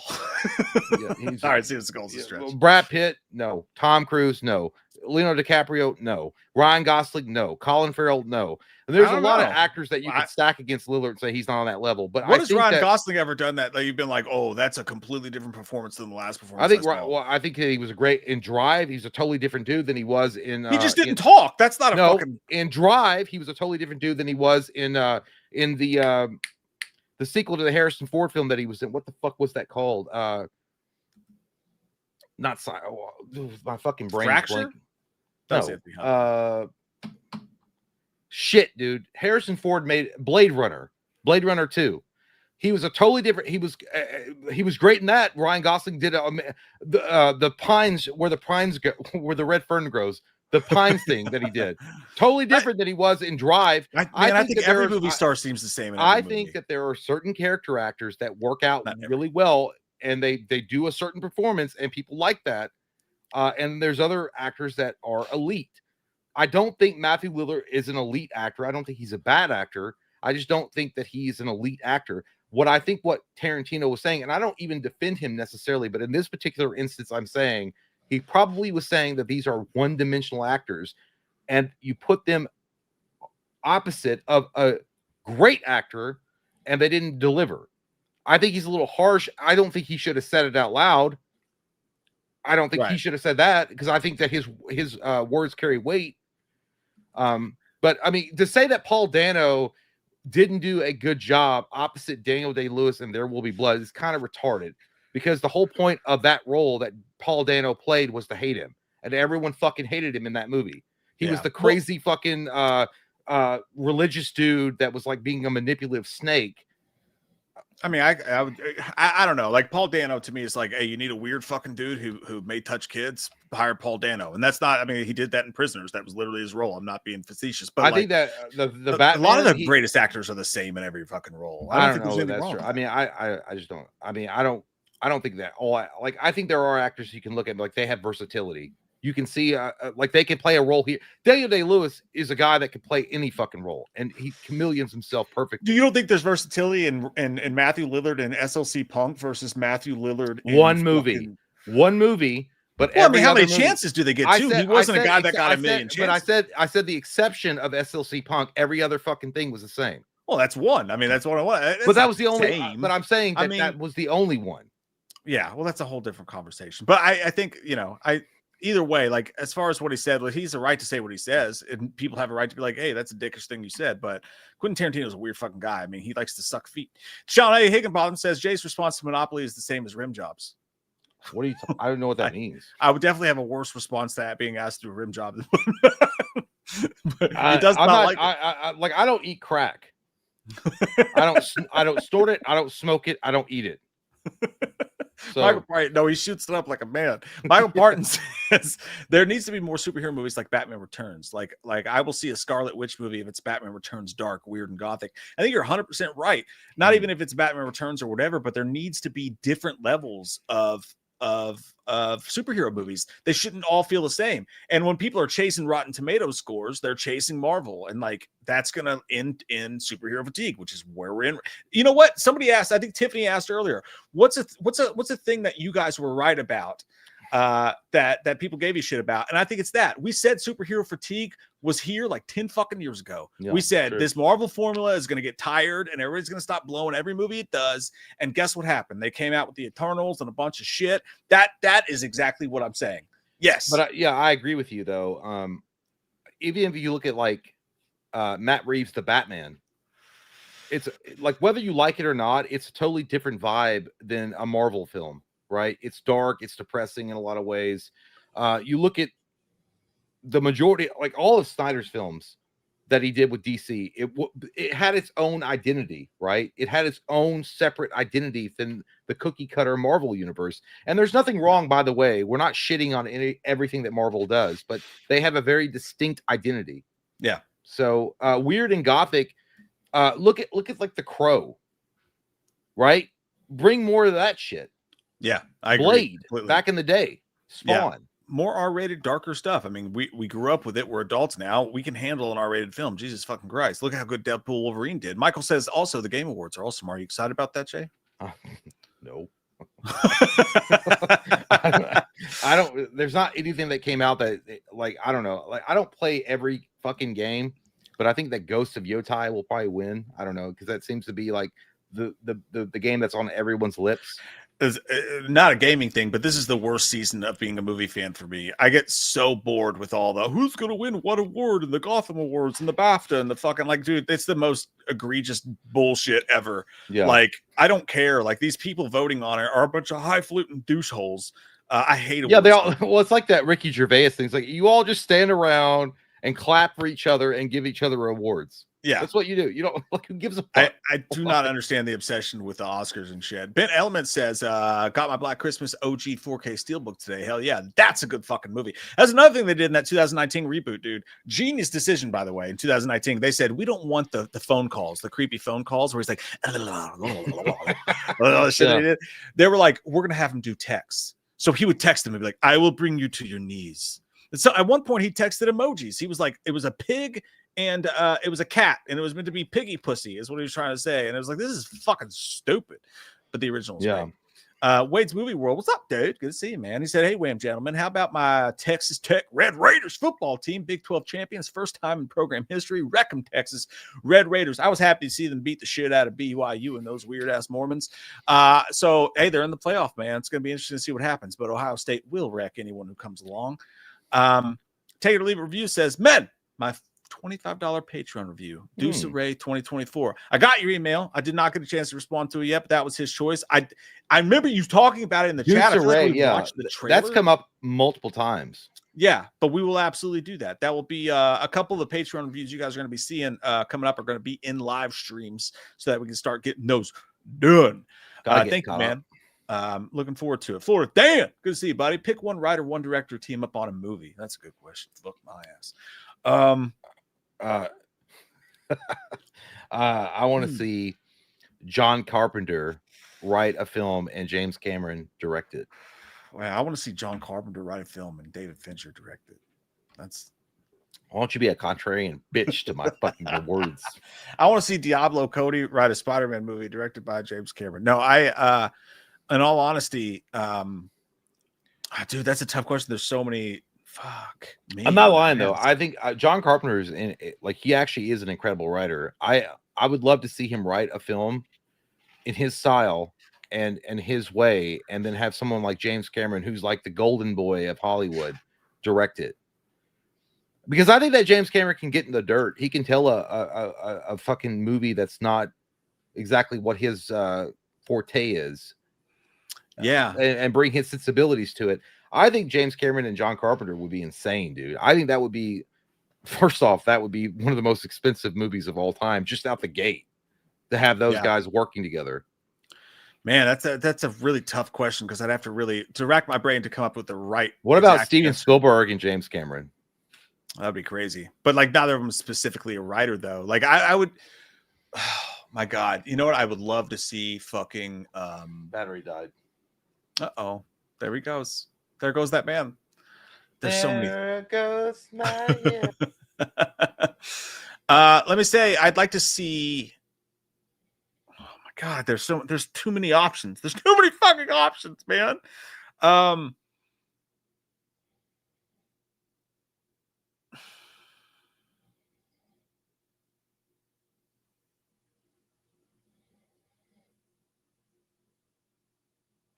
I would like to see Sam Raimi direct a movie written by Quentin Tarantino. I think that would be the weirdest fucking shit that you could ever come across in your whole life. That's what I'm going to go with. I think that would be an awesome mix. If Sam Raimi had to do that dialogue, but also do weird Sam Raimi shit, I think that would blow fucking dicks off. That's what I'm going to go with. Cody says, has Jay watched Smile 2 yet? I think it will freak him out the fuck out. Mike is wrong about it. I watched it on shrooms and gave him away the next day. Listen, dude, if you watched it on shrooms, you can't come to me and be like, you were fucking wrong about it. You had an entirely different goddamn experience than I did watching it or anyone fucking else. I could watch the goddamn Buttercream Gang on shrooms and be like, that was the scariest fucking movie I ever saw in my life. So you can't, that's not a valid fucking thing that you could say. Also, I was right about Smile 2. It was a fucking pop star complaining about her life the entire fucking movie. But Jay has not seen Smile 2 yet, so I can actually answer that question for him while he takes an exceptionally long time to change his battery. Andrew says, hope your night's going well, Mike and Jay. It is, buddy. And also, I like your profile pic. It's a great night because we're hanging out with you guys. It's fucking awesome. Wouldn't rather be anywhere else in the whole world. Jay's back, everyone. Could you not hear me? No, I didn't hear you. I was talking the entire time. No, I ain't never seen Smile 2. Watch it. So tell me how right I am about how bad it sucks. Well, I never seen Smile 1. Oh, Smile 1 was good. Talking Oak Tree. Thanks, buddy. He says, been watching and following the channel since 2018. Always makes my day catching the lives. Thanks, man. Thank you, brother. I appreciate your support. A lot of people started watching us during 2018 and then stopped because Halloween stopped. Yeah, they got uglier, so I stopped watching. You guys got fat. Christopher Sampson, fly me to the moon like that bitch Alice Craven said. Yesterday was my birthday. God bless Corey Phil. Happy birthday, dude. Wonderful gentleman right here, and I hope that your fucking day was awesome. And today, too. You get 2 days. I would say, like, yeah, I wish you a happy birthday, dude. I hope it's the greatest of all time, but did you know that my birthday falls on the celebration of Jesus? And that's what we all should do. We should celebrate Jesus this Christmas holiday. And I'm not trying to take away your thunder. It's your birthday, right? But I was in a McDonald's commercial that won an award. And on my show, you're acting like you're the best. It's kind of stupid. I really thought that when you went off earlier about a director or an actor, I thought it was going to be Corey Feldman. Well, he is pretty bad, but the worst, dude. When I was at Walmart, Conjuring 4 was sold out. Well, that's because you live in a town with stupid people. Michael's not going to let it go. He's like, by the way, maybe the movie sucked, but people still bought it. So suck my wiener. Suck my wiener, Michael. Don't tell him that. He will. Katie Sodbaum says, hi, Dad. Katie. Always a pleasure to see your face. We love you so much. I said Katie and my wife went, what? I love you, Katie. You're the fucking best. Ben Element says, wham for life. Thank you guys for the dope streams. Hey, thank you, man. Thank you, Kyle. Here. All right. Don't Kyle. Persons. All right. Meet me behind Arby's in 20 minutes. I'll have a bag for you. Jeremy Shelley says, word up, your mama too.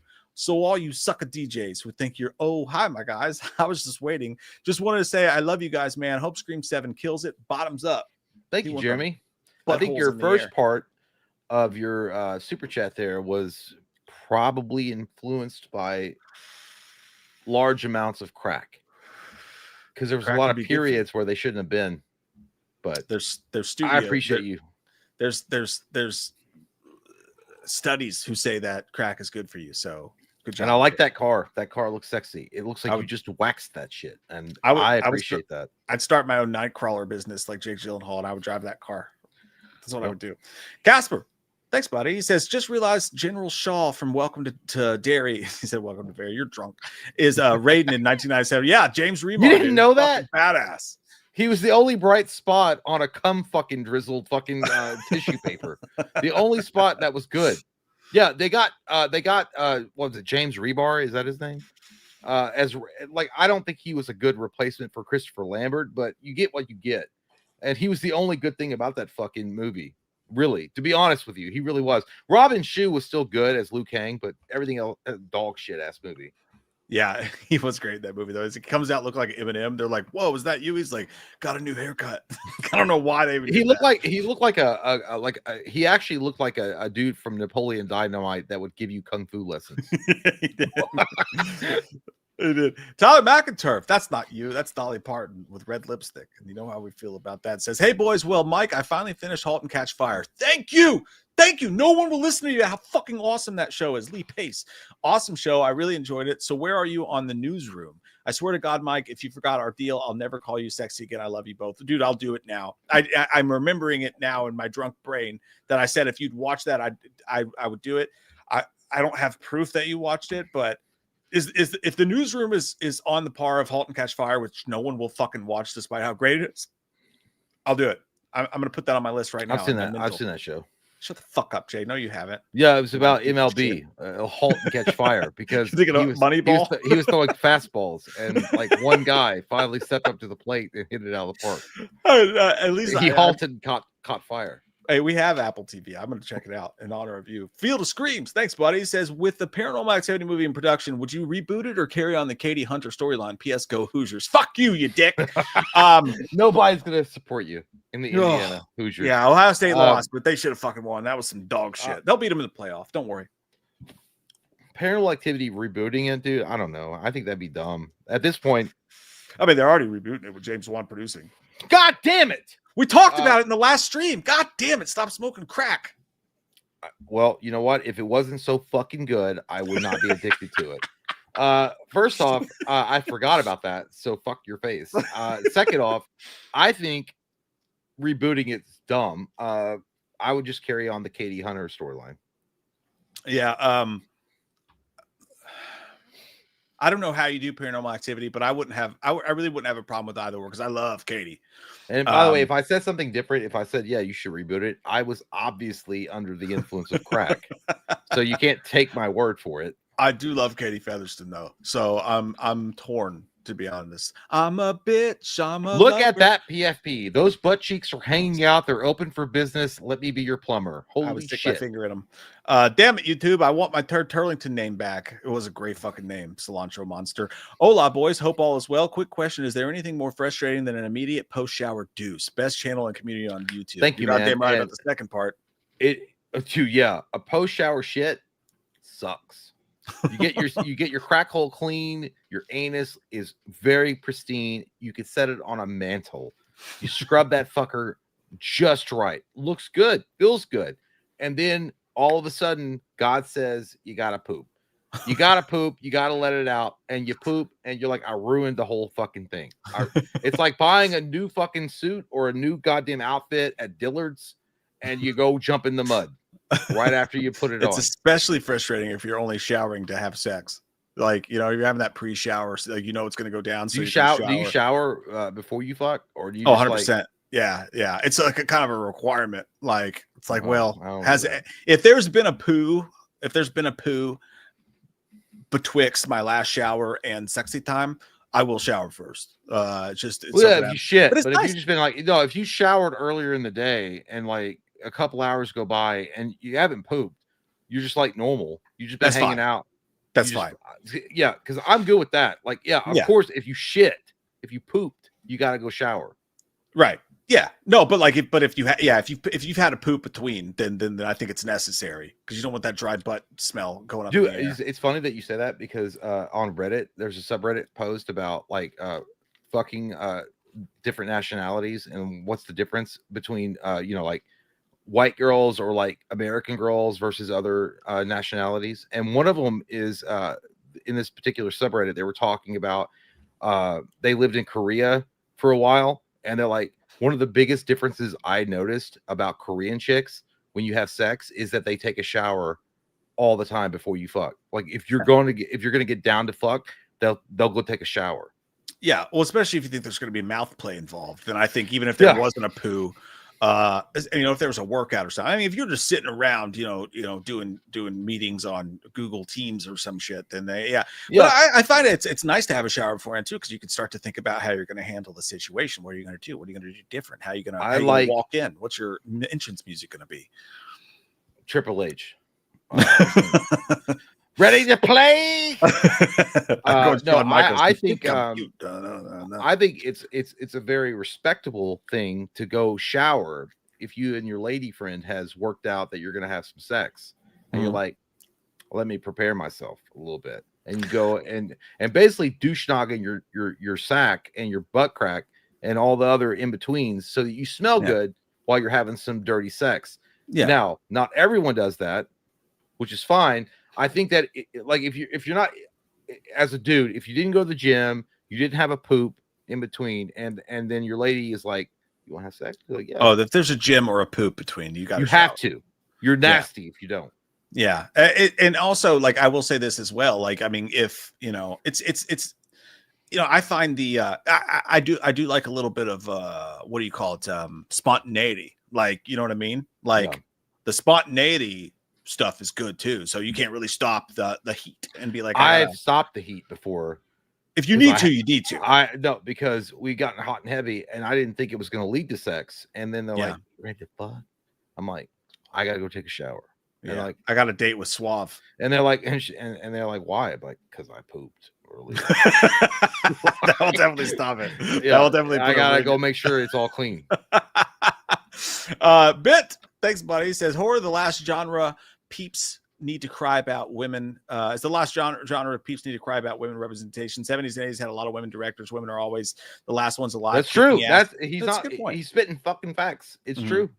It's true. And that's what literally that Black Christmas director, what she said was, she was like, I didn't want to show the deaths. I didn't want to have it be gory because I don't want people getting excited about women dying. And it's like, dude, you're writing a slasher film.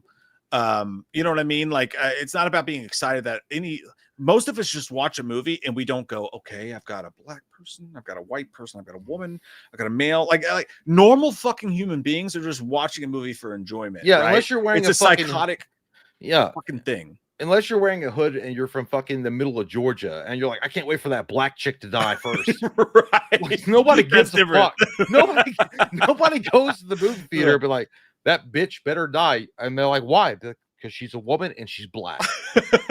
Yeah, no one's watching Jason kill someone like, yeah, kill that woman because I want to see the woman die. Like, I'm just like, kill someone because it's fun to watch. Yeah, I want to see a creative fucking kill. I don't care what color or fucking gender they are. Right. It's a sickness, dude. I think people are really sick. Michael Parton says Swamp Thing and Ghost Rider can have gothic vibes too. I would love to see a gothic dark R-rated of either of those, man. I'm the Wolverine. No, you're not, you fucking liar. Because you didn't even say bub in your comment. He says, y'all going to finish the 02 to 10's top 10 movie list? Fuck yeah, dude. We got a lot of cooker. We got through the 90s. We took a little break, but we'll get back to those pretty soon, I believe. Thank you, man. John X Dragon says, I always believed we saw one side of Dr. Kelson in part 1 of 28 years. Spike's father's story definitely had meaning. I feel like he'll show his true side in part 2 for sure. Part 3 is also confirmed. So unless something came out, I knew that they were saying, from what I understand, they were saying, Danny Boyle said part 2 has to make money so that they'll let us make a part 3. And I'm sure it will. But yeah, it really depends on where it all lands. I was really bummed out with the way 28 years later landed. So my excitement for 28 years was like here, and my excitement for Bone Temple, because that ending is like fucking here, but I'm rooting for it. And that's a lot of people don't understand. They shit on you for your thoughts, but it's like, dude, you're supposed to look at this with a vision of like, I want it to be good, but I will say it if it's not. You're not allowed to have a difference of opinion from the masses. Didn't you get the memo? Yeah. You get the memo. You're Did fired. You get the memo? Big Monkey Nuts says you guys should check out the launch trailer for the Terminator 2D game. It looks awesome. I already seen it. I seen it. It looks good. It's gonna be $30 digital. We gonna be there. We gonna play it. We gonna have a good time with it. I'll wait on your review. Lemon Press Productions, thanks, buddy. Said I had a bad experience with Sid Haig. Oh, that's shocking, dude. I was in a Starbucks line with Sid Haig once before he even started the channel. Yeah, he really nice. Like I've always heard good things about him. So that's true. Yeah.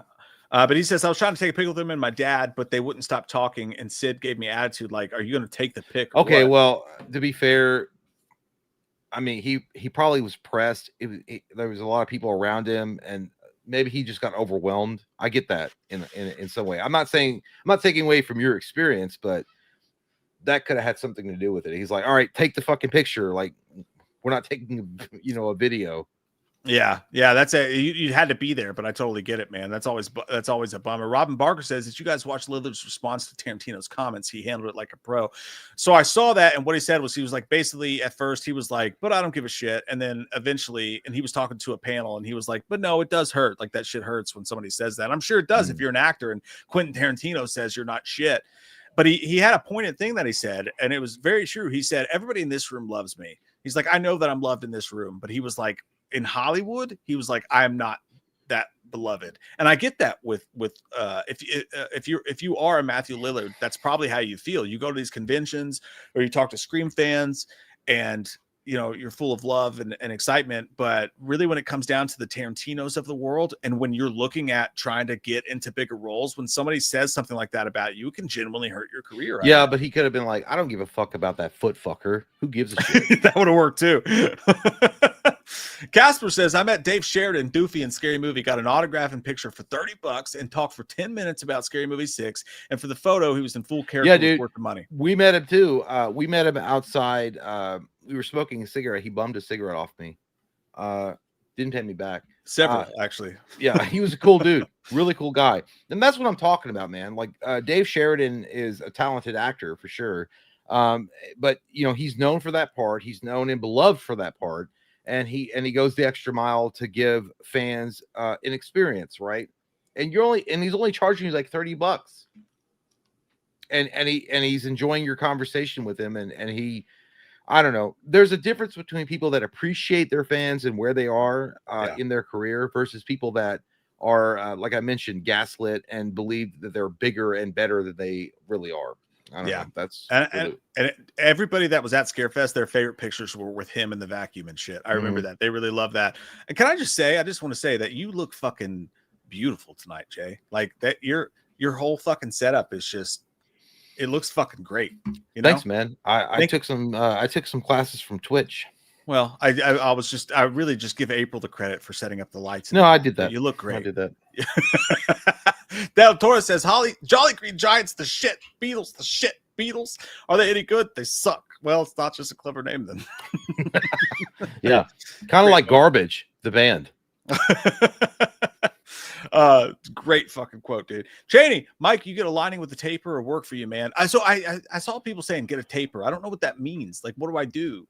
Because I just, like, Jay gave his order. I was like, hey, give me a 1, fade it into a 2, and then blend this shit in, because I've been cutting my own hair for a while when I was growing my hair back, and I want to kind of feel normal again. Yeah, I'm gonna have to learn what a taper is. Cheney says, looks like Travis Kelce when he had the cystus. If there's anything I don't want to look like, it's Travis Kelce, but that's just because I think he's a douchebag.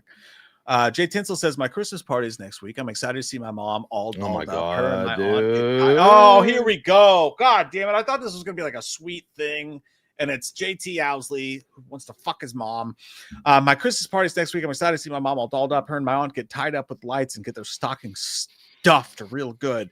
Jesus I hate Christ, you for making me your read that. addiction to porn is memorable. Holy fuck. Emotionless Zombie says, hi guys, since Paramount has Call of Duty rights, hopefully they can make a separate series about zombies. Also, you guys going to watch SND and sucking naked dick nuggets. I don't know what's SND in. Oh, Silent Night Deadly Night. Yes, gonna see that. I'm excited about it. Mike will. I won't. I love your fucking PFP, dude. Look at this. He's got do-rag Michael Myers. That's when you see blood on the toilet paper. Am I dying? Dude, a Call of Duty Zombies movies would fucking rock. I think it would be great. Idea. Tea Drinker. Gary. Not defending Tarantino, but the way he talks, I think he's on the spectrum. Also, Netflix said they think DC and W video games is pointless. I think that Tarantino may have Asperger's. I'm just, maybe. There's no filter with what he says and how he talks. I worked with a guy with Asperger's 100%. I think he may have that, but I think that helps him in some way with how he does movies, like because of the unfiltered response, like he gets exactly what he wants. I don't know. Yeah, he's definitely a weird dude who says weird shit. So yeah, I get it. King Chow says thoughts on Sweet Revenge being removed from YouTube. We talked about that. It sucks. It's stupid. Apparently it's a weird rights issue. Hopefully it's not a big rights issue, but it's definitely not because they don't have faith in it, and that's good to hear. Most of the zombies said, will we get Megan 2.0 commentary? I know Jay will be pumped to do it. I will be emotionless. Like how about that? Fuck no, my face will be your PFP. Richie says, hey guys, Travis Kardashian Barker, thoughts on that craziness? Also, I'm gay. Me too. I know you are. Your name's Richie. Same Richie. Beep, beep. That means suck me. Beautiful. He said, listen, dude, it's crazy because I stumbled across, because I'm on the Blink Reddit boards all the time because I'm a fucking nerd. I stumbled across a post where the Kardashian people on their Reddit was like, oh, he doesn't even look interested. He probably cheated on her. And then I learned that in Travis Barker's book, he said that he fucked 40 women the night before one of his previous marriages, like on the eve of his marriage. That's what he said in his book. That's what he fucking said. So there ain't no fucking way. He fucking nutted 40 times in one day. God damn, give that man a medal. Yeah, Travis Barker's weird. I think he's the greatest drummer in history, but my love for Blink personality-wise goes to Tom and Mark. Travis is a weird dude. I appreciate his musical stuff. I think Neil Peart's the greatest drummer of all time. That's a fair assessment. Holly, good to see you, Holly. I saw you in the chat earlier telling people to click the like button because it helps. Yeah, and I really appreciate you saying that because it does. She says, Mike J and the Wham fam, I love you, best community. God damn right, Holly. It's best because of people like you. We love you so much. Power Trip says, Loomis, what are you getting Michael for Christmas? Chalice, are you dressing up as Santa and sneaking up Loomis's chimney? I've thought about this quite a lot, and I think what I'll give Michael in the stocking is a chocolate bar with cyanide capsule inserted into the bar. 3 Musketeers. I want him to die in the most atrocious way possible. So I'm going to give him a 3 Musketeers bar with cyanide capsule inside of the bar. So that's what he'll get. Death, Sheriff. Death. Listen, the Halloween or the Christmas season is a great time to go bar hopping. All right. It's cold outside. The beers are thick. The whiskey is strong, and the women are lonely, and the men are fruitful. And you know, it's just it's a big season for me. You know, it's a big season where I'm pretty busy. You know, I have waited until Dr. Loomis got passed out on malt liquor 40s and stopped rambling for 5 fucking seconds about Michael, enough to just stick the tip of my dick into his butthole a couple times. That's called rape, you stupid bitch. Well, call the Haddonfield Police Department. I think they're busy looking for the guy you can't find. So, you know, I will do that again. It will be a Christmas tradition. I'll do it under the mistletoe so that it's legal. And that's how we handle things. God damn it. Polario, Jay had a night in China. No, I would never. I don't trust China. Had a huge clip. I would never.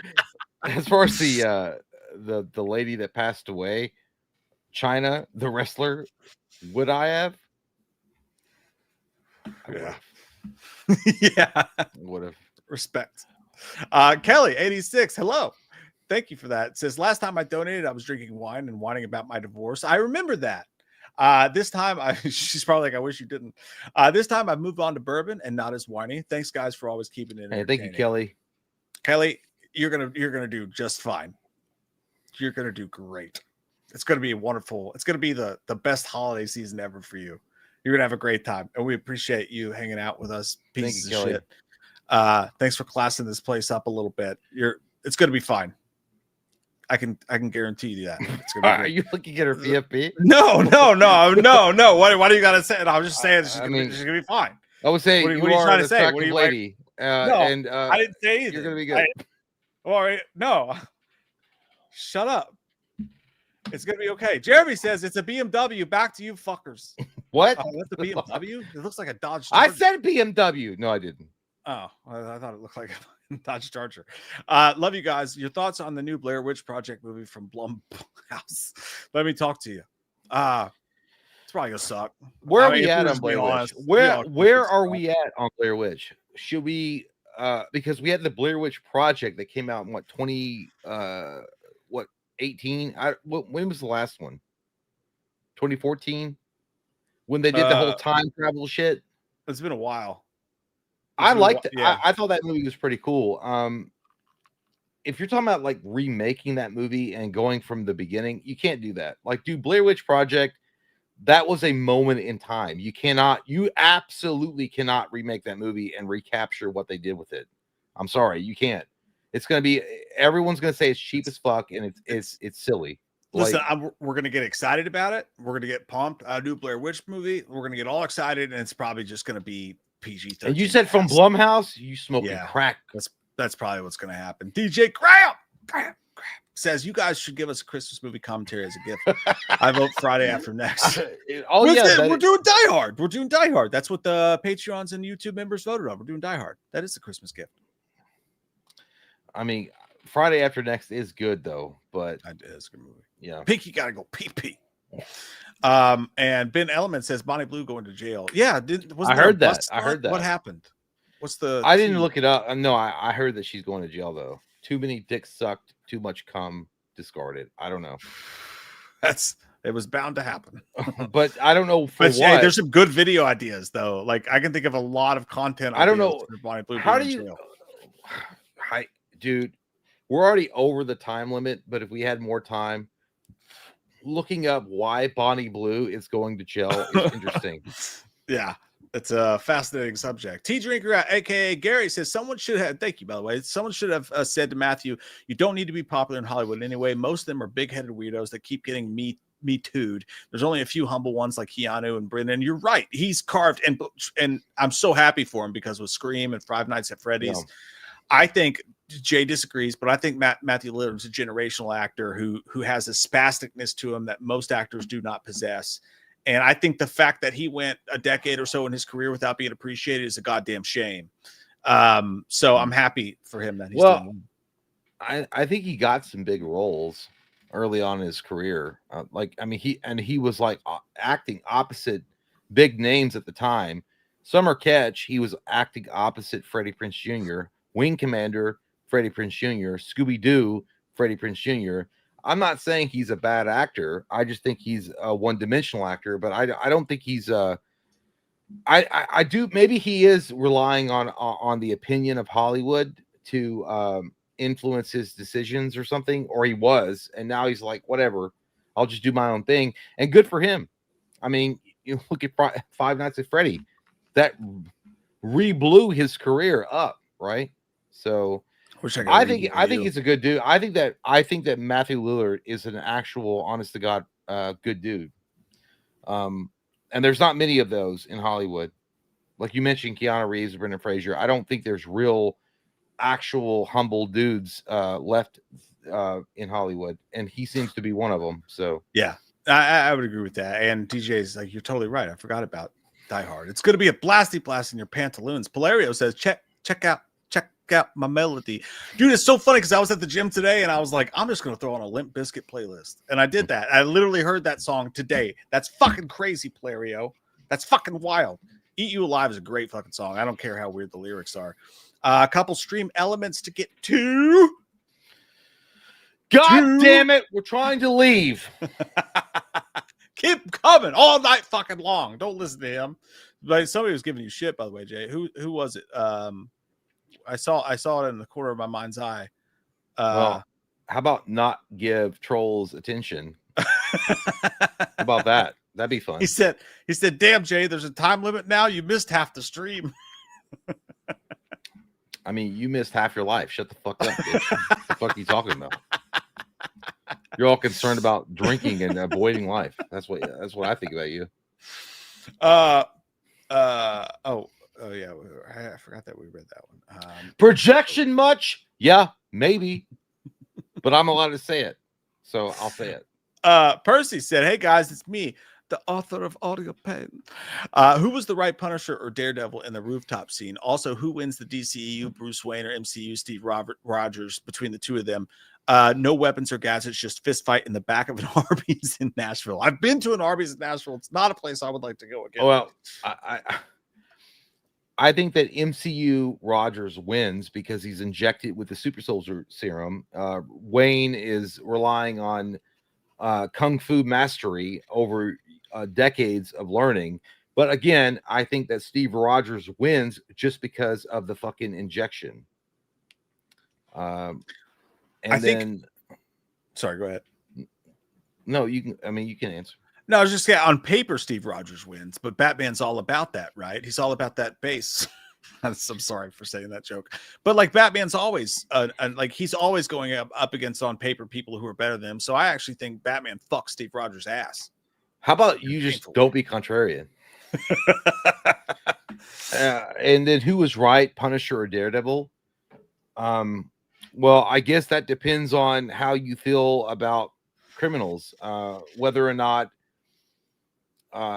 society can only do so much with an offender that repeats over and over again, and they get out on a technicality or some shit. I think that Punisher was right. Yeah, I'm going Punisher.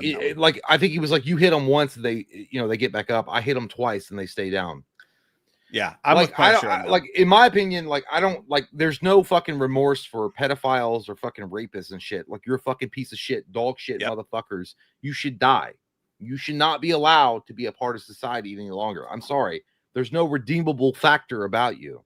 I agree. That is the truth. PJ says, Mike, you're going to be tuning in this weekend and watch Cena's last match on Saturday Night Main Event. I have given the fuck up on wrestling, dude. I just feel like I've tried for 3 years now to watch, and it always ends with Roman Reigns crawling around the ring, acting like he's going to lose, and then doing that corny ass Superman punch. And then I'm out on wrestling. I tried. I wanted it, but I can't.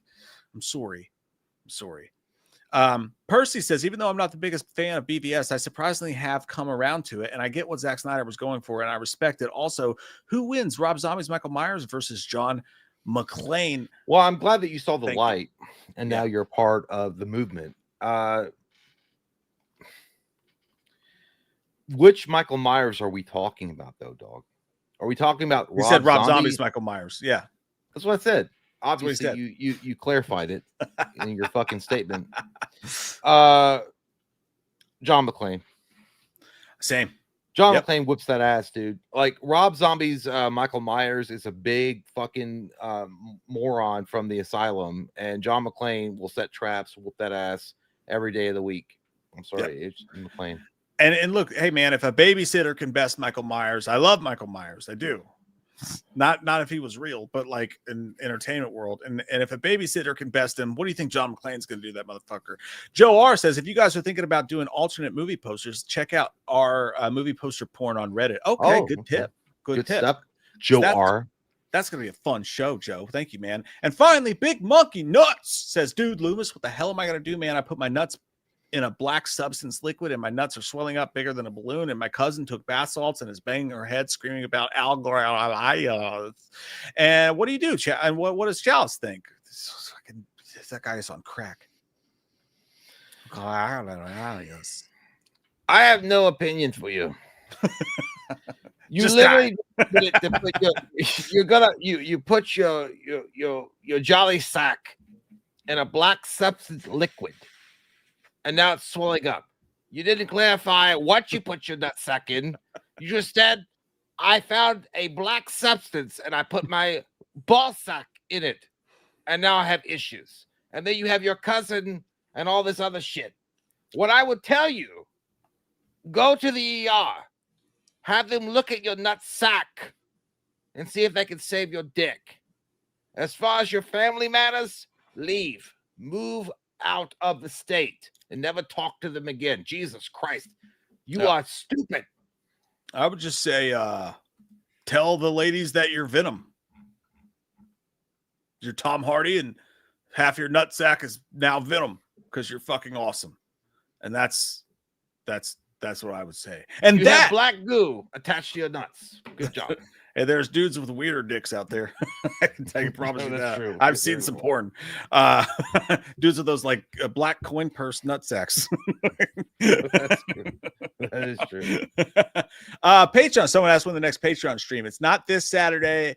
I believe I believe that puts it at next Saturday. This Sunday, I've got to go to the Bengals game and sell beer for Ellie's dance club. We're going literally, dude. We're going on Sunday to the Bengals game, and we're running concessions and selling beer and hot dogs. Dude, that sounds like a fucking National Lampoon's fucking movie. I know. I'm It just just hoping sounds they'll like let that. me pour the beer because I've always just Yeah. I want to pour the beer. I feel like that would be fun.